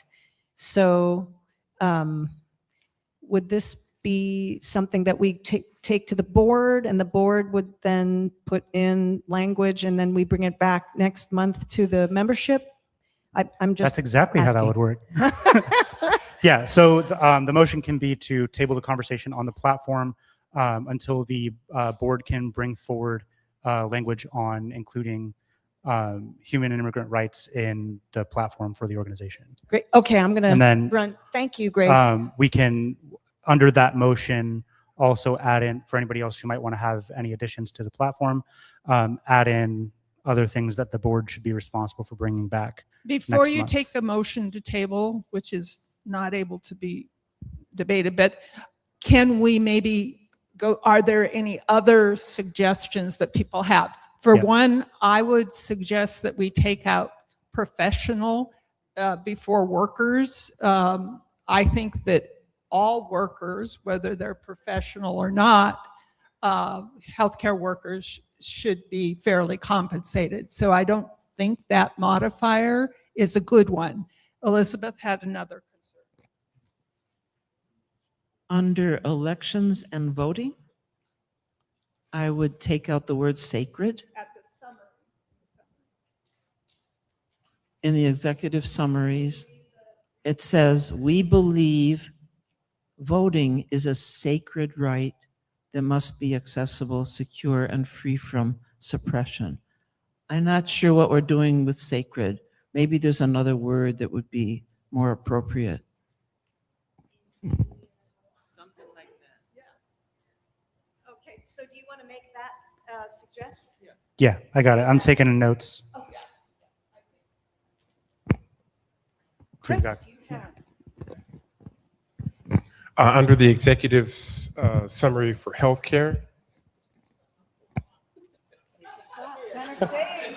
under the executive summary of healthcare, the very end, my recommendation is, and we believe that the zip code of the individual should not be the sole determination of their health status and longevity.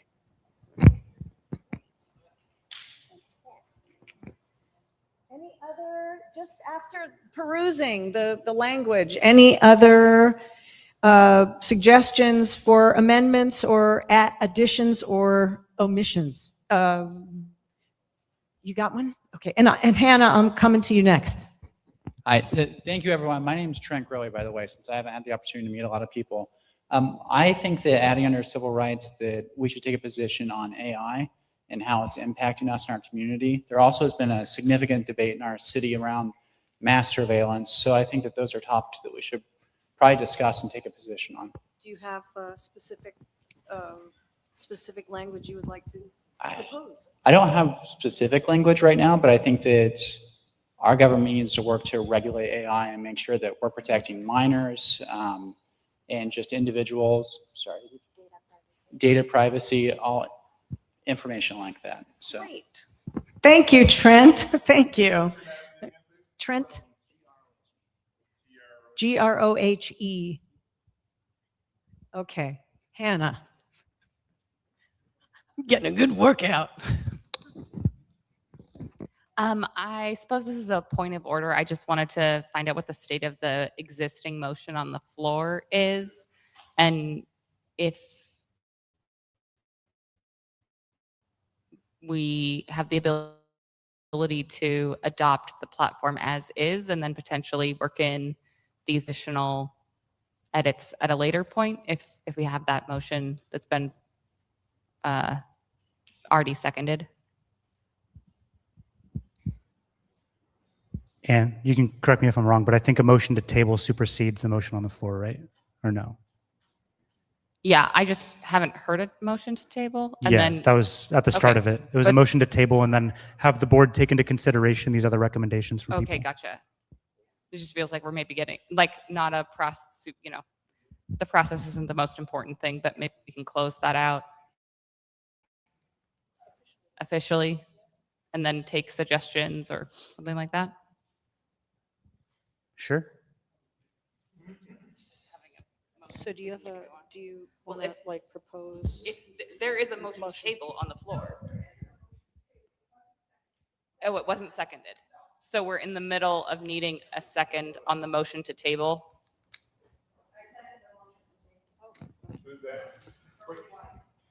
Okay, perfect.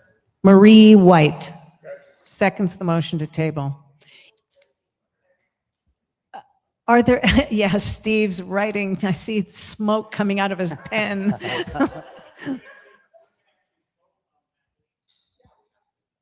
Yeah, there's no debate on the motion, but we have to vote. No, I was trying to see if there were any other folks who wanted to omit or addition. Yeah, we'll get Okay. it. Oh, sorry, Dave. Hi, Dave Allen. Under transportation, it says rural and urban areas deserve equal transit investments. I get what I imagine the sentiment was, but I imagine we don't want to say equal, that a rural area and an urban area should have equal transit investments. Maybe something more like equitable or meeting the community needs, something along those lines. Did you get that, Jordan? Yep. Great. Any other?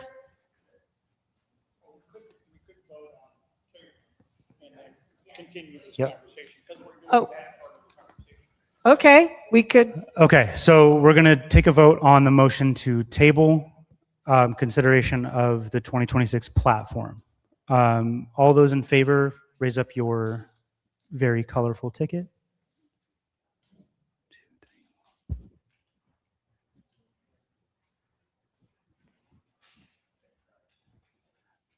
All those opposed? All right, we were 18-2. So motion carries. We'll go back to the table as a board, bring forward some proposed amendments in line with these suggestions, and bring it forward again next month. Now, Oh, I got. Sorry, Nick, Scott. I have a suggestion. The board meetings are open and online. So these platform things can be discussed with members at the board meeting. Is that correct? Online? yes, so we do hybrid board meetings. So we'll have a Zoom link set up. If you're a member and you want to listen on the conversations and hear what discussion is going on, you just have to email me at chair@34dems.org, and I can make sure that you get the link so that you can be party to those conversations as well. All right, so we'll move on to the next part, which is some really quick updates about the state convention. So for those of you who don't know, later on this year in June, from the 19th to the 21st, we will be sending a delegation to Spokane to participate in the 2026 State Democratic Convention. Now, fun little tidbit. I mentioned this at the beginning of this last month. So of the 49 legislative districts in the state, there were only 17 that maxed out their total delegate allotment. We were one of them. Oh, it gets better. It gets better. Of those 17, only 4 LDs recruited enough delegates to fill those delegation slots. We were one of those 4. Because Congresswoman Jayapal, Attorney General Nick Brown, Drew Stepp, who serves on the state committee as representative from the county party, Rachel, myself, Ted Barker, and Roxanne Thayer are state committee representatives, and our 3 Democratic state legislators. We are the only one of those 4 that has 10 automatic delegates. That means that in the state of Washington, we will have the single largest delegation going to the state convention. It's not a competition, but it is. So, Just saying. Our delegation includes the people that are up here on the screen. I don't have them in the packets, but we will be, as we move throughout this process, we'll be working closely with those 50 people to draft a couple resolutions to go before the body at the state convention, to through the committee work involved in the convention, develop a platform, resolutions, bylaws, the credentialing process for the state convention. And then when we get to the convention itself, being the largest delegation, we will have a significant voice in driving forward the priorities and values of the state party. So I know we have some of our delegates in the room. So I'm excited to have that group going to Spokane. A lot of people seem to be going in person or be interested in going in person. So that'll be a great experience. As part of our first delegation meeting, which was this last Sunday, we elected our delegation leadership team, which includes the delegation chair, delegation vice chair, and then representatives to those 4 standing committees of platform, rules, resolutions, and credentials. Up here on the screen, those are the ones that are different colors. So I'm serving as the delegation chair. I'm down at the bottom of the first column in pink. Rachel Glass, our first vice chair, is our delegation vice chair. And then we have up here, you can see Bunny Hatcher, Chris Porter, Roxanne Thayer, and then Taylor Olson are our 4 standing committee representatives. So those are the folks who will be leading the delegation through I did. Platform, resolutions, bylaws, credentials. Yeah, so. Oh, yes, Drew is, did I not highlight him? Okay, sorry, Drew. I'll get you later, buddy. Yeah, so those will be the people that will be leading our delegation through this process over the next few months. The initial reports from those standing committees come out in April, and then we have an opportunity to amend those moving through May, and then mid to late June, we'll be headed to Spokane. So exciting stuff. I'm going to close out tonight's meeting with some quick reminders. The Vashon Food Bank is having their ribbon cutting at noon on Friday. So if you are not from Vashon and you'd like to head out to the island, that's a great excuse to get out there.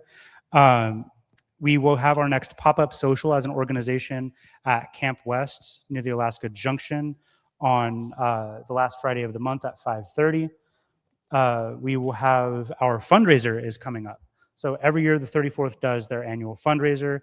This year we have the opportunity to have it at the brand new White Center Hub in Savusa Hall, which is named for Celie Savusa, who's a member of this organization, a part of our delegation going to the state convention, an incredible community leader. So we'll be there on May 30th.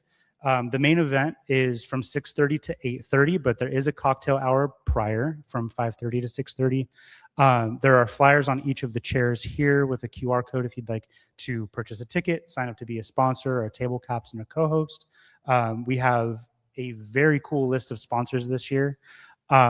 We have a commitment from Congresswoman Jayapal, our State Attorney General Nick Brown, and then King County Council Member Teresa Mosqueda, Brianna Thomas, Dion Foster, Sarah Moore, Hugo Garcia, Ryan Calkins, Hamdi Mohammed, Gina Top, Eileen Cody, Tom Rasmussen was a former City Council member, myself and Martin. We have a candidate for King County Assessor Rob Foxcurran. We also, after I printed off this flyer, we also got our state senator Emily Alvarado in as a sponsor.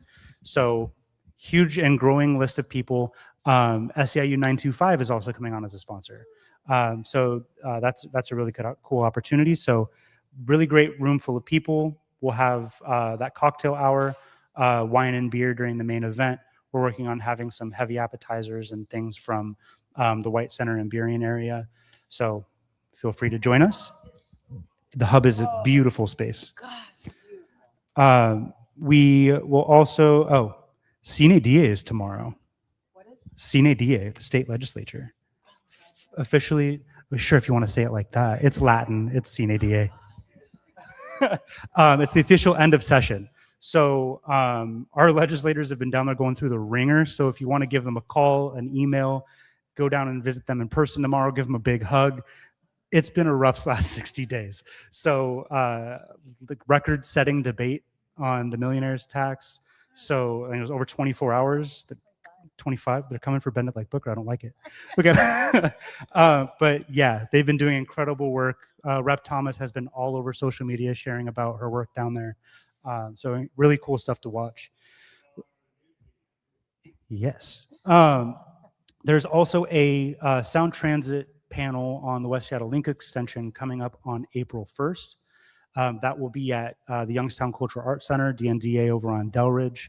That's an evening event. I believe it's from 6:30 to 8:30.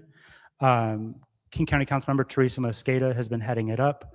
Our organization is a sponsor along with the West Seattle Chamber of Commerce and the Junction Association, hearing from leaders from the Sound Transit Board about the proposed project, changes to the project given their budget constraints, and what West Seattle can expect in terms of light rail. We will also have our April membership meeting on Wednesday, April 8th. We will have our pre-meeting program again kicking off at 6 with the main business meeting starting at 7. Our pre-meeting program next month is our Civics Mini Jamboree. We're partnering with the organization West Seattle Joiners to bring in civics-based organizations to actually table right here in this room. So if you're looking for other opportunities within and without the Democratic Party to get involved in and around the 34th Legislative District, we should have some great organizations here in the room with us. We will be bringing our platform back for consideration with additional recommendations. And we will also be considering our budget updates. So our fiscal year for the organization runs from May 1st through April 30th of the following year. That's to make sure that we have some continuity between boards as we get through reorganization at the close of even years heading into odd years. We don't have to kick off the new year trying to figure out a brand new budget. That being said, every member of the 34th gets to have their voice in deciding where our budget lands. Our budget drives all of our priorities for the next fiscal year. So one of the things that's come up in conversation lately for this next fiscal year's budget is the fact that we're doing mostly in-person meetings now. In-person meetings cost money. Money is pretty hard to come by for political organizations. So figuring out to what extent we want to continue in-person meetings and setting out a budget that is in line with that as wherever it may fall as a priority for the body is part of that budget conversation. Another part is understanding what elections we have coming up this year. We don't have as many as last year, given that it's not a local election year, but we do have some, and their jurisdictions are larger, so donations tend to be a little bit higher. So setting out to what extent we want to financially support the candidates that we endorse is also a part of that budget conversation. So being a member of the organization is an important part of helping us decide how we put our money where our mouth is in a lot of these conversations. So it'll be important to be a part of that. Also related to that is renewing your membership. So we have written into our bylaws that we have a 60-day joining requirement. So from wherever we may be considering endorsements, 60 days prior to that membership meeting is the deadline to join and vote in that endorsement vote. As you just heard in some of these bylaws conversations, we may be considering endorsements in May. That puts the deadline for that meeting as this Saturday. So this Saturday is the deadline to join as a member of the 34th in order to vote in those May endorsements. We'll also be taking up additional endorsements in June, which puts, and the deadline for that is Saturday, April 11th. So 3 days after our next membership meeting. So in all of the weekly emails, I always have a little note about when the next deadline is. Those are the next two big ones. If you want to make your voice heard in our endorsements, you have to join by those dates. Did you have something? Yeah, there are other things that as a member you get to vote for. It isn't just for endorsement. I mean, endorsement's a big one, but there are a lot of things that, like voting for our delegation. There were people who were like, wait, how come I didn't get a ballot? And it's because they didn't become a member. And so, and there are other things. I mean, there's plenty of things. I can't even think of them all off the top of my head, but that you are able to vote for in these, like when we are voting on our platform and voting on the planks and all of these things, you get to vote. And if you're not a member, you don't get to vote. So consider the benefits of being a member are plentiful. Make your voice heard. Yeah, just for clarification, does this apply to renewals as well as new membership? No, it only applies to new members. So if you were a member in the last calendar year, then when you renew your membership in 2026, you're considered a returning member. So you have until, I think it's 8 p.m. the day prior to the consideration of the endorsements to renew your membership. But if you would be a brand new member this year, or if you haven't joined, or if you haven't been a member in the last 2 years, then you would be considered a new member for the purposes of endorsement. Yeah. We got a question over here. Who had the question? Oh, Joyce. This is a PCO question. I understand there's a filing date window from May 4th through May 8th. Yes. So every PCO has to file during that period of time in order to continue to be a PCO or be considered to be a PCO. Is that the case? Yes. So Okay. PCO terms run from December 1st through November 30th, 2 years later. So what happens is PCOs are technically elected position, and in order to earn that elected position, just like any other office, you have to file as a candidate. So filing week is the same filing week as every other candidate. So it's the week following the first Monday in May, which is the 5th this year, the 4th, something like that. So that first 5-day period following the first Monday in May is filing week. So whether you are or are not a PCO, you are welcome to file to run to be a PCO. If after the filing deadline, there's only one person who's filed, you're technically automatically elected. And after the primary, they'll send you a super cool certificate in the mail congratulating you for being a PCO. And then we do have multiple people who file for the same precinct, then there's actually an election for that. So your name would be on the ballot. Your neighbors in your precinct would get to fill out the bubble next to your name and actually vote for you. So really cool either way. And then if you end up winning that, then you get the super pretty certificate. So, and then your term would then start on December 1st of this year, where as a PCO, you actually get to help shape the party from the bottom up. So something that I've talked about quite a bit during my tenure as chair is that the Democratic Party is designed to be a grassroots organization. Now, whether it has been that way in practice is another question, but by design, the Democratic Party is supposed to be a grassroots organization. Bottom up. We are not the bottom rung of the Democratic Party here in a legislative district. We're actually its foundation. So in December, there's an entire reorganization process kicks off. So the county party reorganizes with a direct vote from the PCOs in electing their officers. And then the county party helps the legislative districts across their county reorganize. So you directly elect the officers of the county party, you directly elect the officers of this organization, and then those officers, as representatives to the state party, go on and elect the officers of the state party. So you get to build the Democratic Party as a PCO.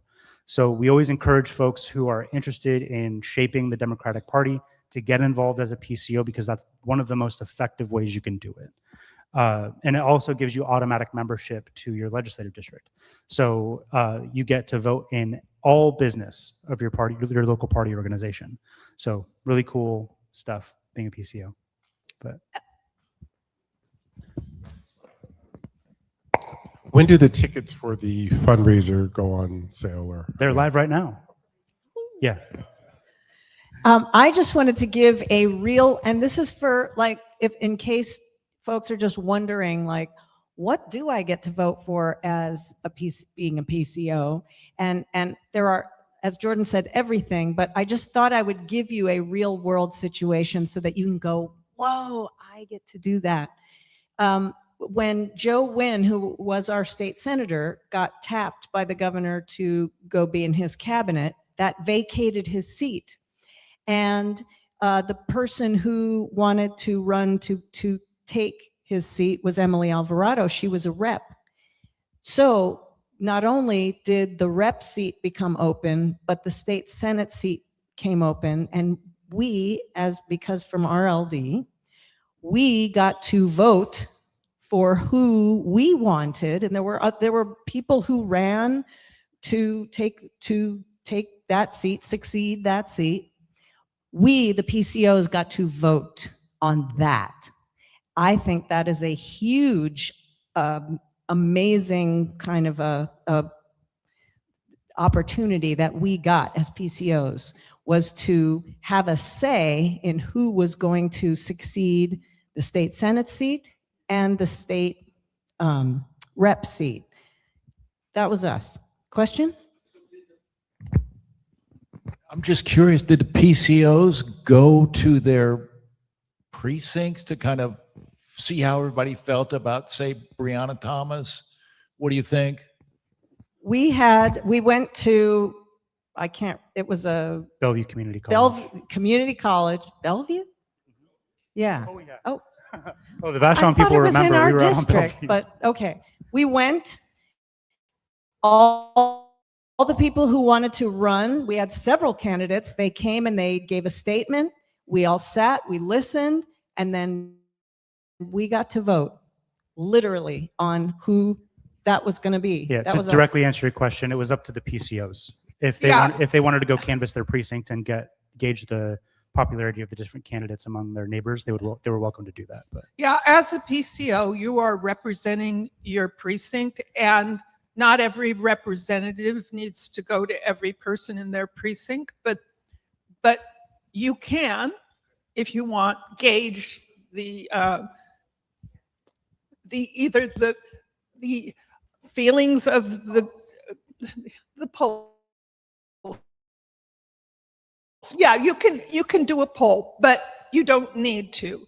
You have been elected, sort of, to represent those people, and your voice is what you take forward. They can volunteer to run next time. Yeah. In fact, you might tell them that.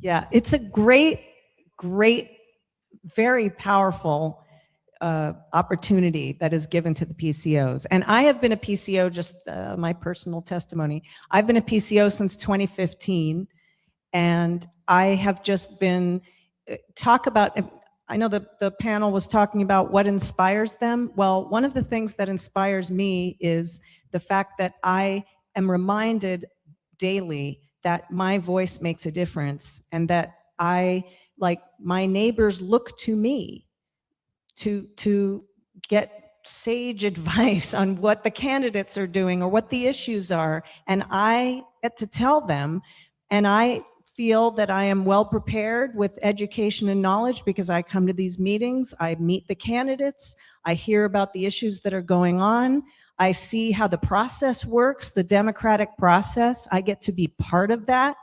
And every time you all come to these meetings, you get to be involved with that. That is incredibly inspiring and giving us the awareness of how much influence we do have over what happens in our district, in our city, in our community. So if anyone has ever wondered, should I be a PCO? I cannot recommend it enough. We have lots of available open precincts in this district. And I just think that it's so rewarding to take on that opportunity. I call it an opportunity.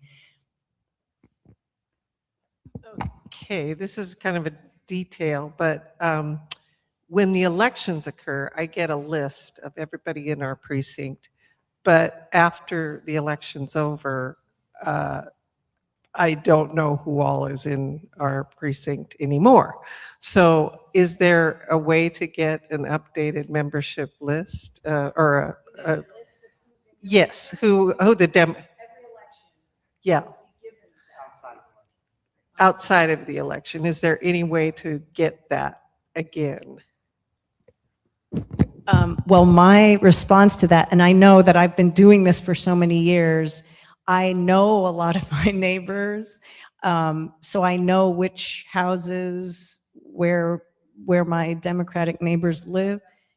Well, no, it's okay. I mean, the more that you go, the more that you will get to know them. And Nick is our former PCO chair, so he probably knows a lot of answers about PCO things. You know, PCOs will be getting a list before every election, whether it be the primary or the November election. So you'll have a list of all Democrats in your precinct. We don't go.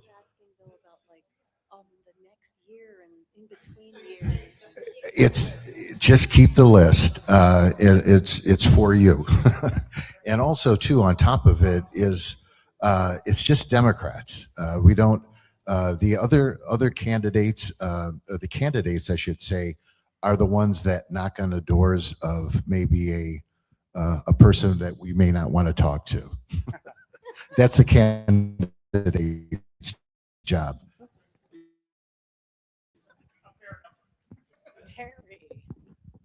So I don't know if this can be entertained here, but it just strikes me that back in the caucus days, the PCOs were very important. They were like the core of it. And I'm just curious for people who have gone over and beyond that. Is that one of the reasons it's harder to fill the spot? Because they were absolutely necessary then. We all had to sit around a table with our PCO, right? So how's that change working? And how's that working in terms of your connection to your precinct? I am not, I mean, I can say you work 2 different precincts?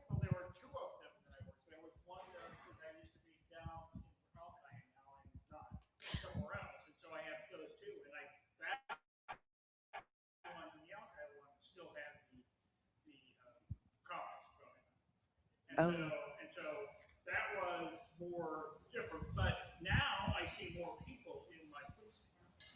And I didn't see as many people attend the conference. So it is actually better to have the people and knocking on the door. And I get to know them. We're going to do a couple more comments, and then I'm going to try to close this out. As someone who actually had a precinct caucus in my home, which is I think is what you are referring to, very few people showed up. So I agree that having a joint caucus, one where you have multiple precincts represented, is a good way to get the energy that you kind of need to go forward. We've sort of cut out that first step process. With COVID, there was the need to scale back. Those things are very expensive, but they are also a way for us to get membership. So we've got to work on that differently. When you get to know the people in your precinct, they are, I had someone who used to say, oh, it's election time. You're coming and knocking on my door. So there are really good things that come from having precinct representatives, PCOs, in your precinct, because people are looking for the information that you have, as Rachel was saying. So please sign up to be a PCO. Make those connections with your neighbors. Share information that you take from here. Tell people, talk to your elected officials. They are not gods. They are not demons. They are people representing you, so talk to them. So as a PCO, you can do that. And coming to these meetings is a great way to find out who's a PCO in a different precinct from yours and who's doing what. And Rebecca, look at our friend Rebecca, who's here at the meeting. She is in charge. She's the chair of the PCO committee. So if you're wondering, does my precinct have somebody already as a PCO, or is it a vacant precinct? She will be able to tell you in a matter of minutes. And so you can then take the next step from there, knowing that information. You can find out a lot from coming to these meetings, finding out, which people are doing what in the neighborhood and in the community. It's a good way to find that out. Did you have another? Hold on, hang on. Before this gets too far away from us, we can continue the conversation after the meeting adjourns.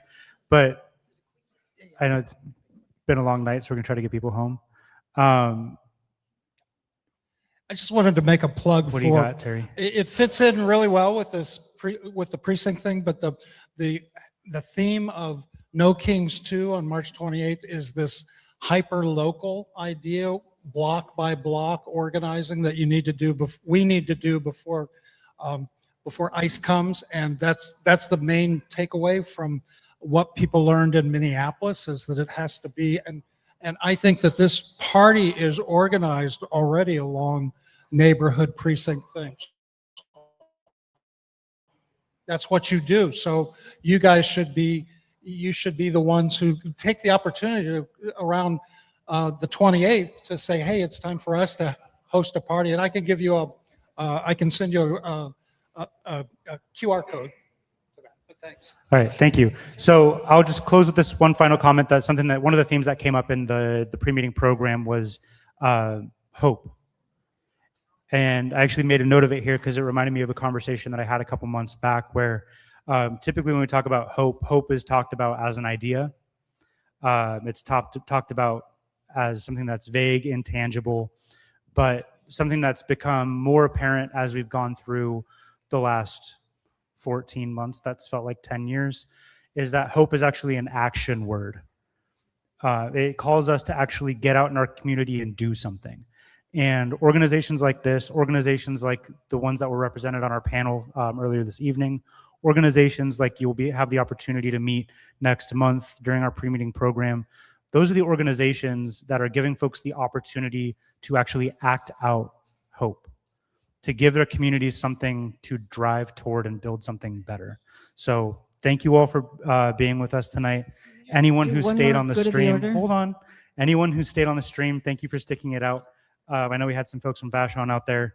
One final comment, and then we're going to adjourn the meeting. So don't keep people till 9:30. Good at the order. I forgot to mention this during some time around the panel because this is related. There are several, this is the QR code for a Signal chat. The Signal chats, people are very, very concerned that they are secure because, as we know, this happened with Pete Hegseth. He just let a journalist onto the Signal chat. Didn't mean to do that. But we want to make sure our Signal chats are secure. And this is a Signal chat for rapid response it's in our neighborhood in this district, but it's also in the city of Seattle. So but it has been vetted. That's the most important thing. It has been vetted. So if you would like to get on this Signal chat, just come by and scan this QR code. I'll stick around here for a little while just to make sure that if you want to, you can. But again, if you want to take your first step or take your fifth step, to do something to help your neighbors, to keep our communities safer, and to do the stuff that our panelists were talking about, this is a way to do it. Is there any objection to adjourning the meeting? Got it. Thank you, Chris. Then we'll officially call it at 8:37. We do have the room for a little longer, so if you didn't get a chance to grab food, or even if you did and you want more, please enjoy the food in the back, and we'll see you next month. Thank you. Oh, yes, yes. Well, I just didn't want to get. Get it? Rapid response of the community to, okay, this No, is it's rapid. Puget Ridge and Pigeon Point. Right, but it's been vetted, and I think it works through the city as well. I'm doing the one for Alaska